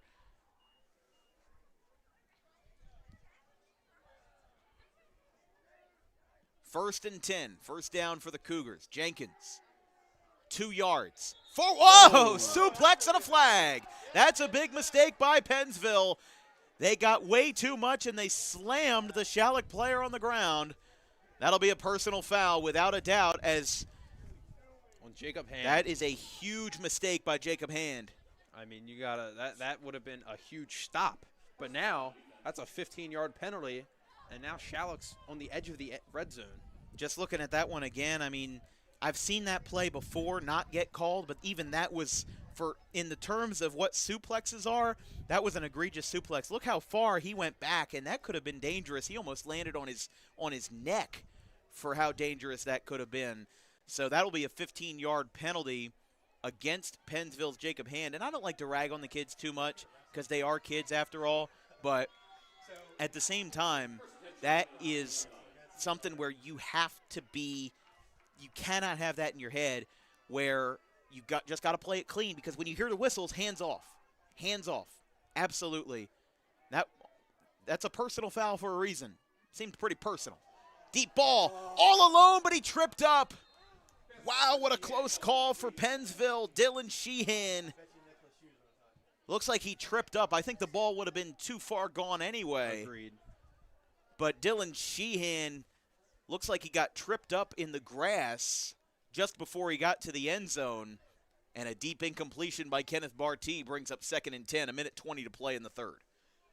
And it almost feels like Pennsville's passing defense is kind of non-existent 20-plus yards down the field. Like, I mean, I don't want to hate, but I didn't see anyone within 10 yards of him. No, that was not close. Not close by any means. And there have been a couple plays this game where Schalick has had open receivers deep downfield. They just haven't been able to complete the pass. Barty pump fakes out to the left side. He's in trouble. He's able to evade the defenders, takes a hit, dives forward, takes a hit from the back, able to stay in bounds inside the 10-yard line. And the line to gain is at the 10, so that'll be a first down to drop the sticks for Schalick. They're going to be at the 9. So a lot of high-action drama here in Pennsville, in the backwoods of South Jersey. Two schools that are often left unnoticed, left unrecognized. Both of these programs being put over the airwaves tonight, with Schalick at 3-6, breaking a 4-game losing streak to beat Woodbury in the regular season. Meanwhile, Pennsville looking to win their first home playoff game in 9 years. Here's Barty, right side. He keeps it himself, dances through. Ball came out. We were blocked by the speaker. Ball came loose. Can't tell who has it. Call a touchdown. It's a touchdown. Wow. Recovered by Schalick in the end zone. Ball must have been flipped forward, and Schalick will recover. That is a 9-yard touchdown by Kenneth Barty, and the Cougars have taken a 20-16 lead. And this is deja vu to September the 12th versus Overbrook, a game where Pennsville led by 21. They were up 21-0 in the first quarter, and Overbrook went on to win that game 22-21, and Pennsville looking like they're being closed out in yet another game, this time on the biggest stage.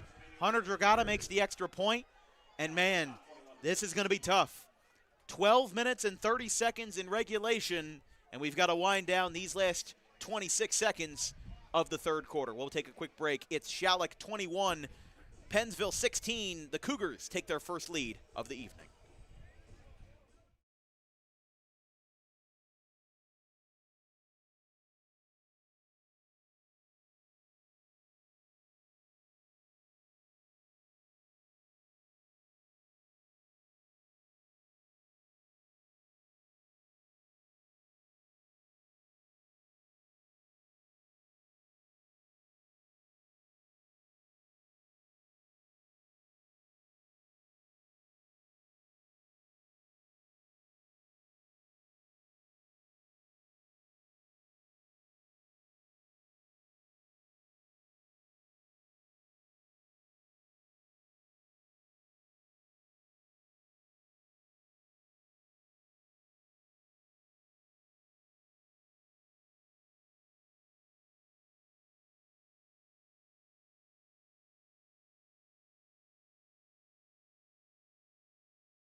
.30 seconds left here at Lou D'Angelo Stadium. I'm Dan Wilkins, joined by Nolan Dowell and Vincent Focht here tonight from Pennsville, New Jersey. It's the Schalick Cougars and the Pennsville Eagles in a classic Salem County rivalry with the intensity increased tenfold on the big stage of the South Jersey Group 1 playoff bracket. Again, the only other game to be decided in this bracket was Glassboro beating Audubon 41-0.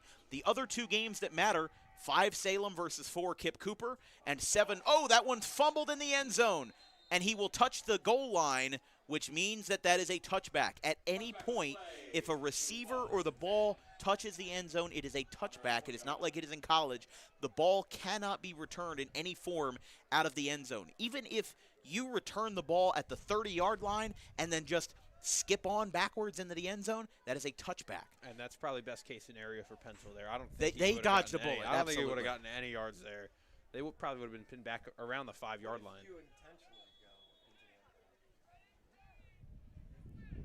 Dragata has had pretty much every kick that he's had result in a touchback. That one a little bit more unconventional than the last. But with 22 seconds and change remaining in the third, they'll get one playoff here. Whistles. We'll have a sideline warning against Schalick. Now that is only a warning. And Layfield still in the game here as the quarterback. A second infraction is a 5-yard penalty. Any further infractions are 15-yard penalties. And again, that could just be a coach saying a word that I can't repeat on TV. It could be a number of different things. But if the referee hears something, they'll call it. Hardy up the middle. A little bit of a late shove there against Jacob Hand. That'll be 2nd and 8. And that will wind us down to the end of the third quarter. Here in Pennsville, Salem County doesn't get a lot of attention, but tonight there's a good reason for it. It's the Cougars 21 and the Eagles 16. Schalick's first lead of the night, and it comes in no bigger spot than a 9-yard fumbled touchdown by Kenneth Barty. We'll take a quick break. 12 minutes to play, 12 minutes to go.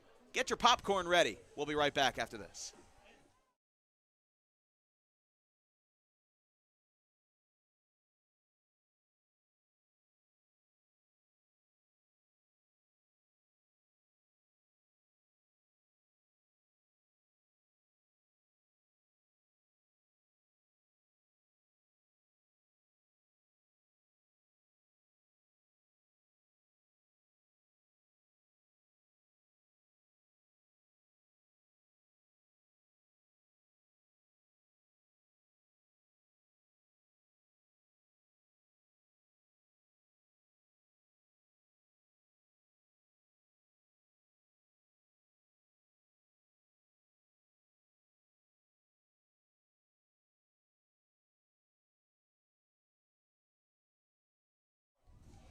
(21-16), Schalick leads here in the fourth quarter. You're watching coverage of the South Jersey Group 1 football playoffs on Dan Wilkins Broadcasting. We went from a very small, very big school last night in Kingsway to a very small school in Pennsville tonight. Rolling out to the left side, Layfield diving forward. That's going to be a stop, and it'll be 3rd down to start the fourth quarter.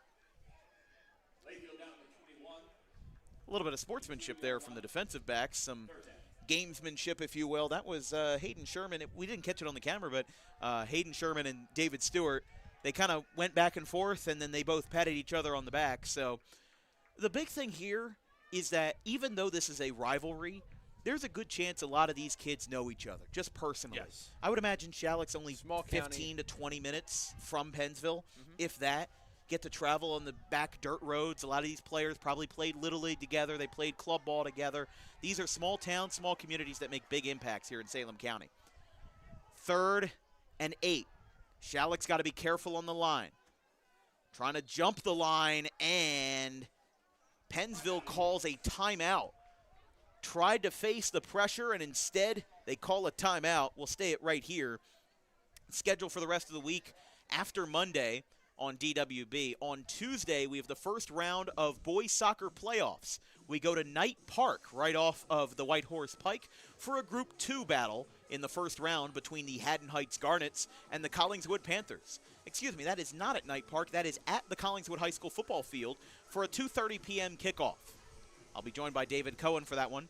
On Wednesday, we've got crossover football between the Pemberton Hornets and the Clearview Pioneers for a 7 o'clock kickoff from Mullica Hill.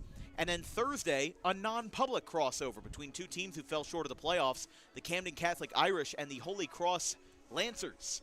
6 o'clock kickoff on Thursday night. And then once we get who wins what on Saturday night, we'll make some phone calls and we'll let you know where we're headed for Friday and Saturday for most likely our last football playoff games.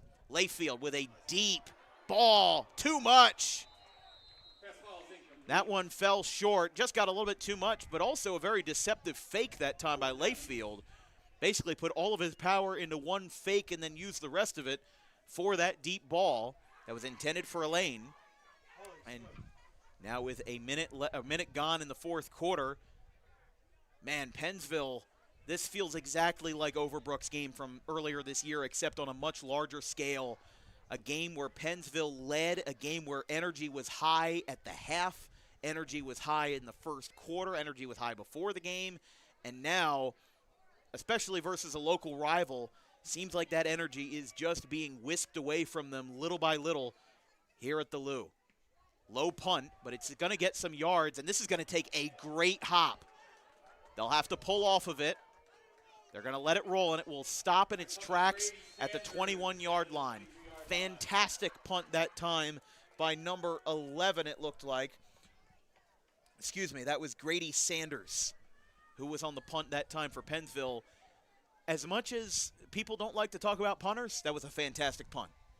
I mean, I will say that was exactly what Pennsville needed. You could not have a 20-yard punt there and put Schalick at midfield. Now you pin him back at their 22-yard line. And one thing I wanted to point out, I watched the sideline for the entire last drive Pennsville had, and there wasn't a single play where Robbie McDade had zero input. He was standing right next to Coach Mike Healy every single play, and he was pointing out what he saw, telling him what they need to do. And I can tell you right now, he has never wanted to play more than right now. Rush over the middle. Again, it was reported by Riverview Sports Network. Look out. They're going to keep him on his feet, probably to avoid a similar situation to what we saw earlier. Yeah. Even if he doesn't return in this game, I know, partially knowing Robbie McDade, obviously Nolan being a Pennsville guy, you know him more than I would. But you described him as one of the toughest athletes you've ever seen, and somebody who would run through a brick wall quite literally for his team. And he's talking to Mike Healy. He's probably talking to Jake Layfield when he's not on the field. Just somebody who, even if he's not playing, is trying to insert himself and his knowledge of the game and his knowledge of this opponent into everything that he does. And that's just such a classy move, and I love that for Robbie McDade, even if this is his last football game. And who knows, if Pennsville wins, could run this back next week versus either Woodbury or Paulsboro. That'll be on Saturday, as in tomorrow, 12 noon. If Paulsboro wins that game, Pennsville or Schalick would visit Paulsboro, and that would be interesting because Paulsboro has beaten both Schalick and Pennsville. And Paulsboro beat Schalick's. Yeah, it was both one or two possession games. We were here for the Paulsboro-Pennsville match on October the 9th on a Thursday night. We saw Paulsboro win in what was the highest scoring game in DWB football history, 44-32. But then the other hand, Paulsboro beat Schalick in early October, 6-0. Pass, caught. That'll be a first down. Sheehan, he'll be in front of the marker by about 2 or 3 yards. That's a huge pickup for Dylan Sheehan, the wideout who cuts over towards the middle and picks himself a first down at the 35. And that's exactly what you needed if you're Schalick. 3rd and 11 in your own territory. That first down now gives them new life. 4 more downs. They're at their own 35 now. And the most important thing is they can tick time off this clock. They can absolutely now kind of throw a reverse card on Pennsville, where Pennsville had these long, methodical drives in the early stakes of the game, and now Schalick can kind of give them a taste of their own medicine if they play their cards right. Pitch back to Stewart. Spinning. Flag. It's going to be holding. Yeah, I think I saw a hold on the right side of the line. Looked like Sherrod Jones. Got a Pennsville defender down on that play as Stewart was tackled. It was a gain of 10, but it'll be all for naught with a holding call on the offense. Can't tell who that is down there being attended to by Pennsville staff. Layfield standing next to his fallen teammate. But again, there's at least a light at the end of the tunnel in the fact that they'll lose the 10 yards for Schalick. So now it's 1st and 15? Well, it'll be first and 10. Or I'm trying to figure out where they're spotting it. Yeah, they had the first down marker set up in the wrong spot. They have the ball spotted at the 30. It's 10 yards from the spot of the foul. Standing up that time looks like number 25. No. 36? 36? Hard to tell with those blackout jerseys. They are a little bit hard to read. 26, Jamie Long, the senior. Luckily, he was able, after a short absence, to get back up on his own power. But Pennsville's been riddled with a couple of injuries today, including their star, their light, Robbie McDade, who, again, with over 3,300 passing yards in his career, less than 500 this season. I mean, that's the thing that's so resilient about Pennsville, is that this junior quarterback, Jake Layfield, who will be presumably the starter next year for Pennsville, he's somebody that's going to be very important to watch, because that offseason development could make or break what Pennsville is capable to do in 2026 under Coach Healy. First and about 15 after the hold. Barty looks for a man, cuts over the middle. He gets tripped up. And a good tackle that time by Pennsville to stop him short of 10 yards. Only a gain of 2. And Pennsville will need those stops if they want to win this game. I mean, Schalick, again, will probably have to turn the card on Pennsville for those long, methodical drives. The more time they can take off the clock, the better. You get, I mean, it's 2nd and 12. Do the math. You get 6 yards here. You get 6 yards on the next play. You can get a first down. Take about 2 minutes off the board, give or take.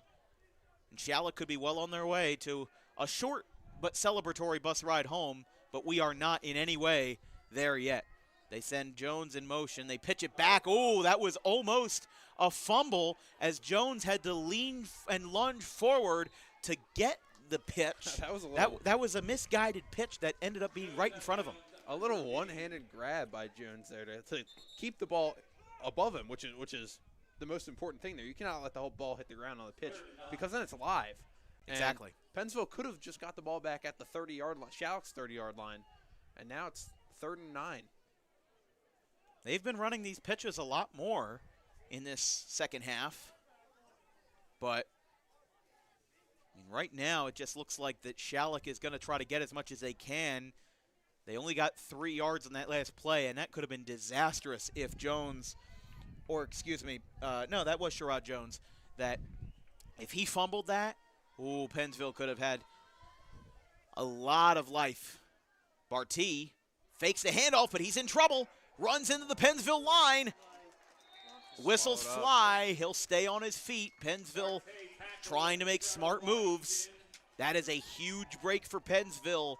And we'll see if Schalick decides to go the easy way out with a 5-point lead and a half of a quarter to play. And great job by Dante Cummings to stop Barty from getting any yards there. I mean, he's broken a lot of tackles this game so far, and Schalick as a team has broken a lot of tackles. So it's been a very scrappy game. But that's the epitome of Group 1. Yeah. This is almost as unvarnished a football as you can get. Sean Kelly to punt. Back to return is Jacob Kamani. Green with good form, but that punt is a little bit shackled. That will go out at around the 40-yard line, and now Pennsville may have to use their methodical madness to maneuver their way into the main part of the end zone to get 6 points. 6 points, 6 minutes. That's all you need. And look who it is. I think Robbie nope, Jacob Layfield going back out there. McDade's almost acting like an assistant coach right now. He basically is at this point. I mean, I think that we can pretty much make the conclusion that he's not going to come in this game, because if he had an ounce of possibility of coming into this game, he would. He would almost maybe force himself onto that field for how tough of a kid he is. It's another bold rush by Hardy. Really had some hard hits there at the beginning of the play. Was able to get 4 yards out of it. And it's 2nd and 6. Again, they started this drive from their own 45. That was the spot at which Schalick's punt went out of bounds. And it kind of feels like Pennsville's rushing offense just kind of – they lost a spark, it felt like, after the first half ended.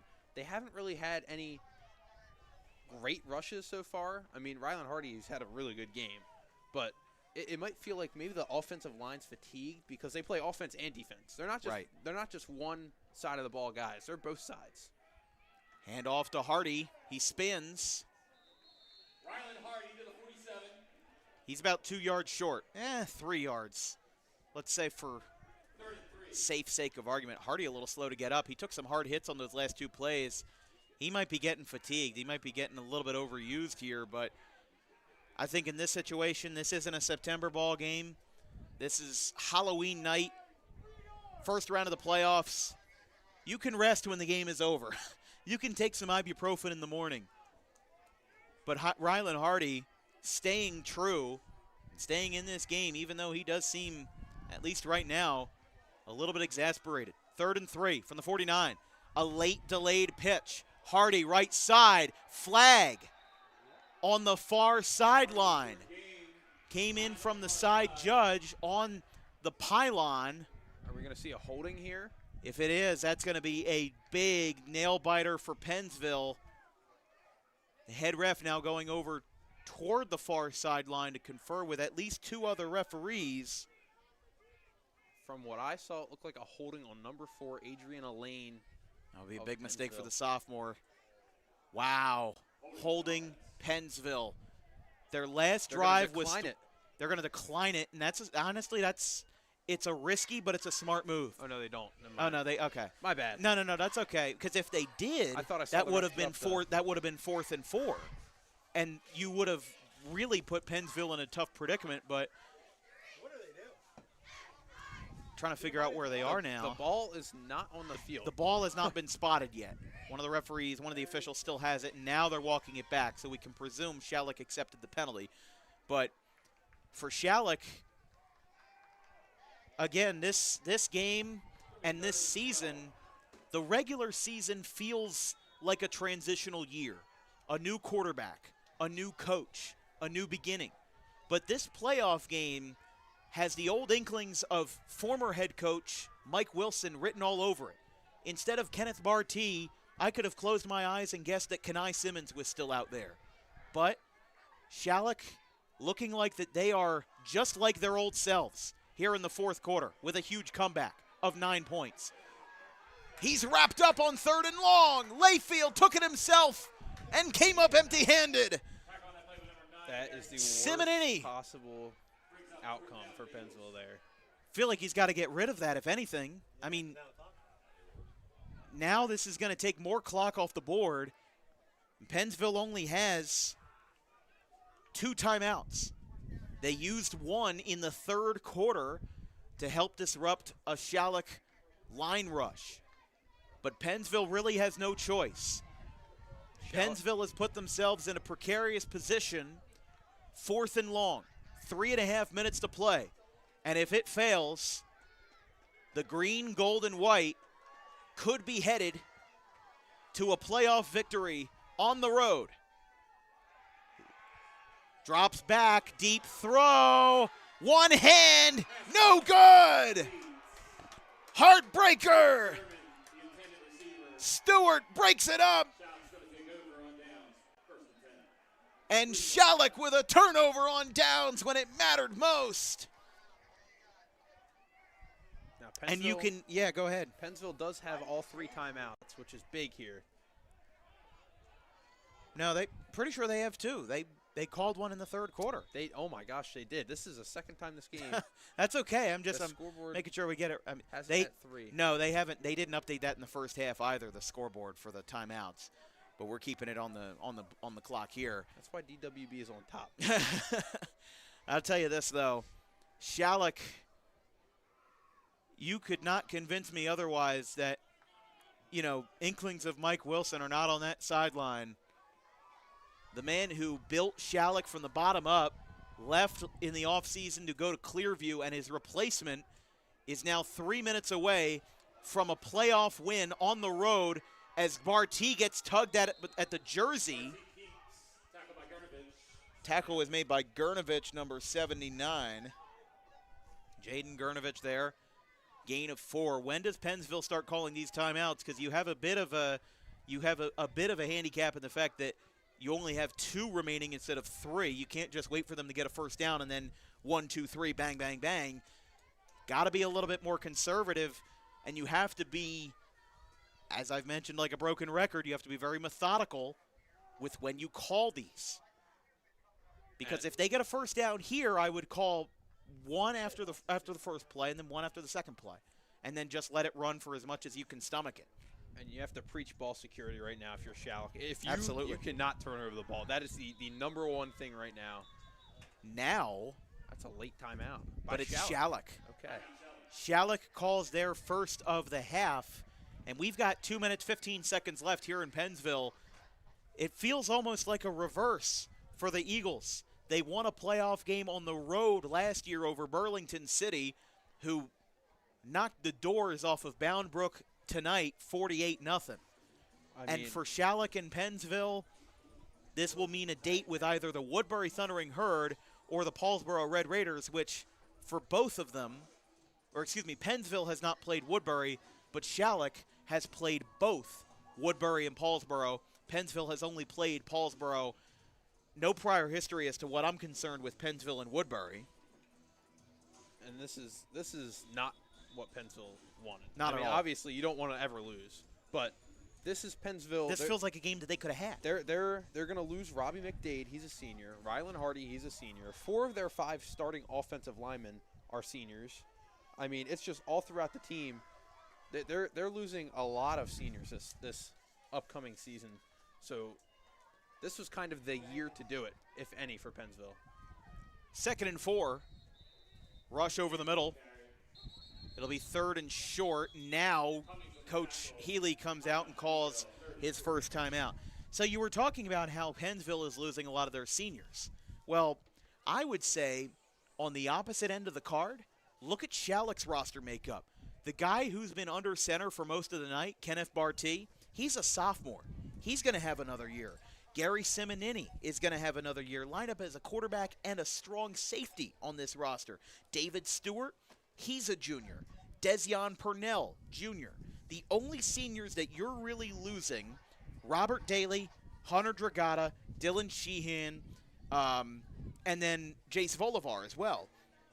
And not to mention Sherrod Jones. You're bringing back your core with a fiery head coach who is willing to be passionate and sticking up for his players, but also, kind of willing to be a player's coach a little bit. I mean, we even saw Dylan Sheehan get 15 yards for a backflip in the end zone last week, and his head coach wasn't even that upset about it because he understands. 3rd and short. A push forward in the style of Philadelphia. First down, Schalick. And fans in the home crowd rise from their seats in a pursuit of the exit.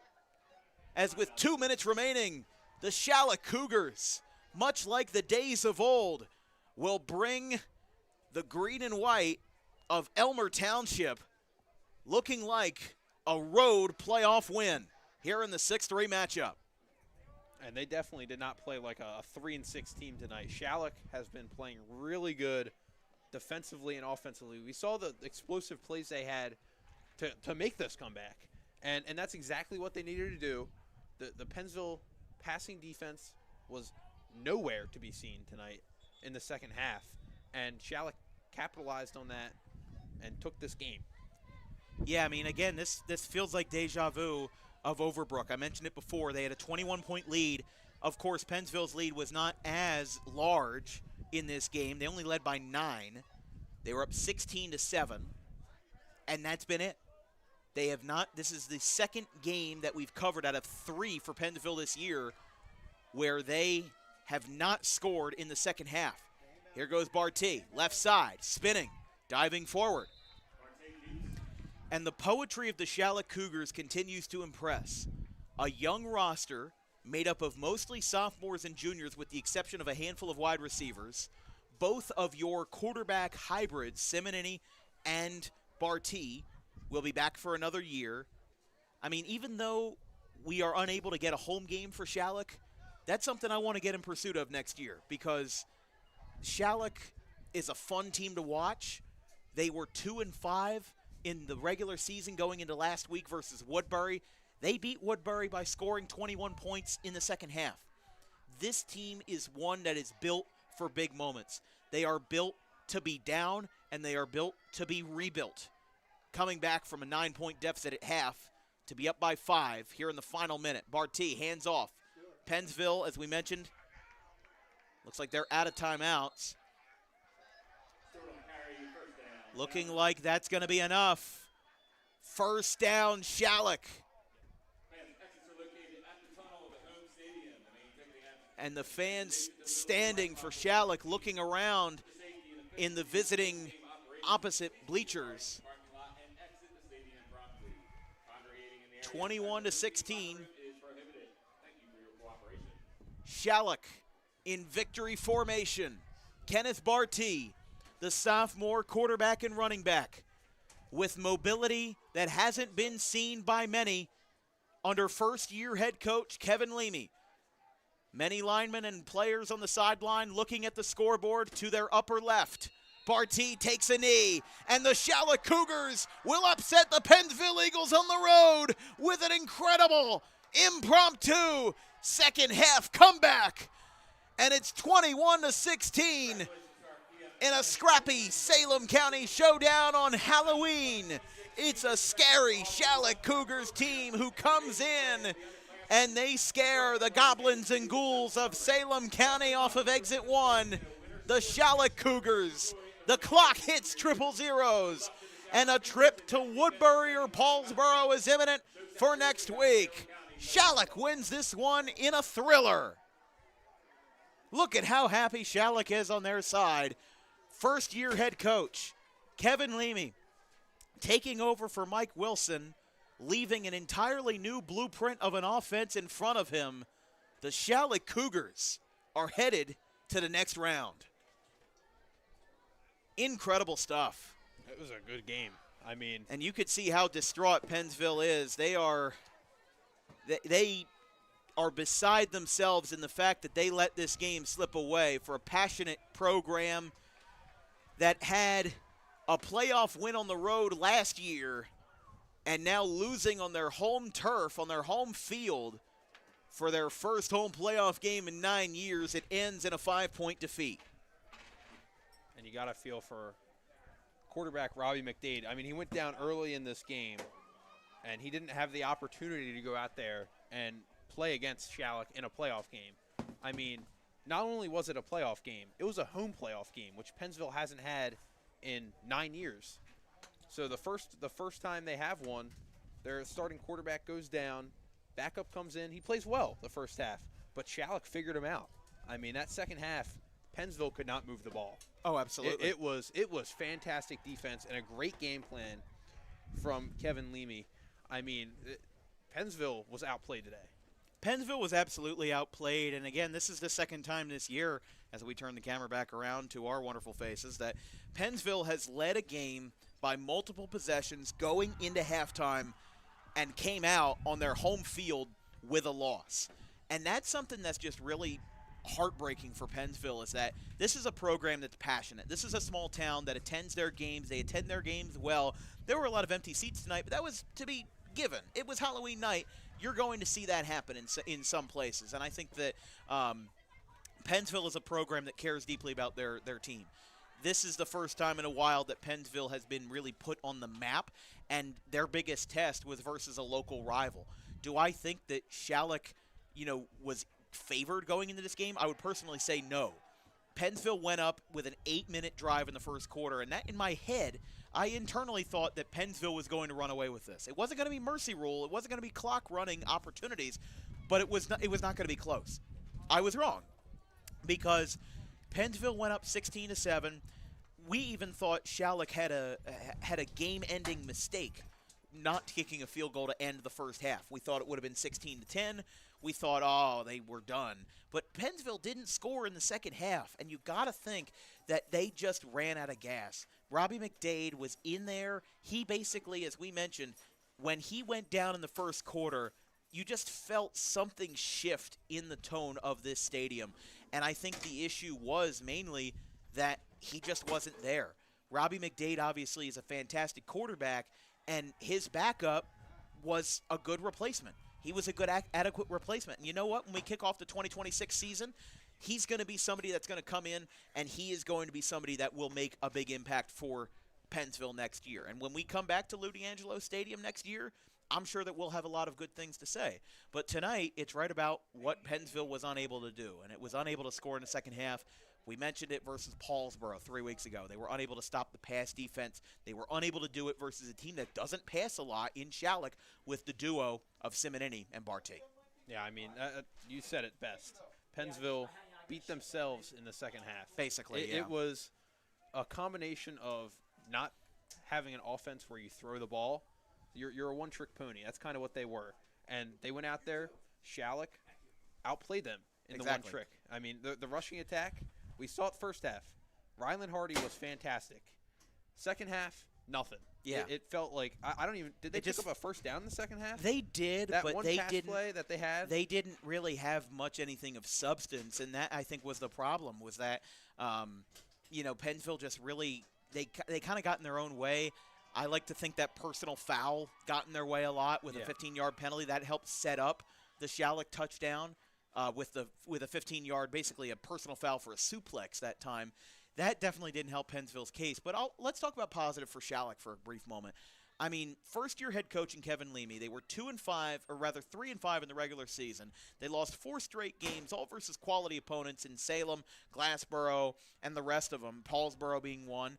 And when they went into this game, we didn't know who was going to win because one team was 5-4, the other was 3-5. You want to look at it on paper and say that Pennsville was the favored team, but Schalick was a scrappier team. I think when you take a deeper look into it, Schalick had a lot more variables. They had a lot more going for them. We saw with Pennsville that when they faced adversity, they didn't have the best solution, and that ended up being the nail in the coffin for them, was that they didn't have that solution. Robbie McDade went down. It looked like Ryland Hardy might have been exhausted at the end of the game.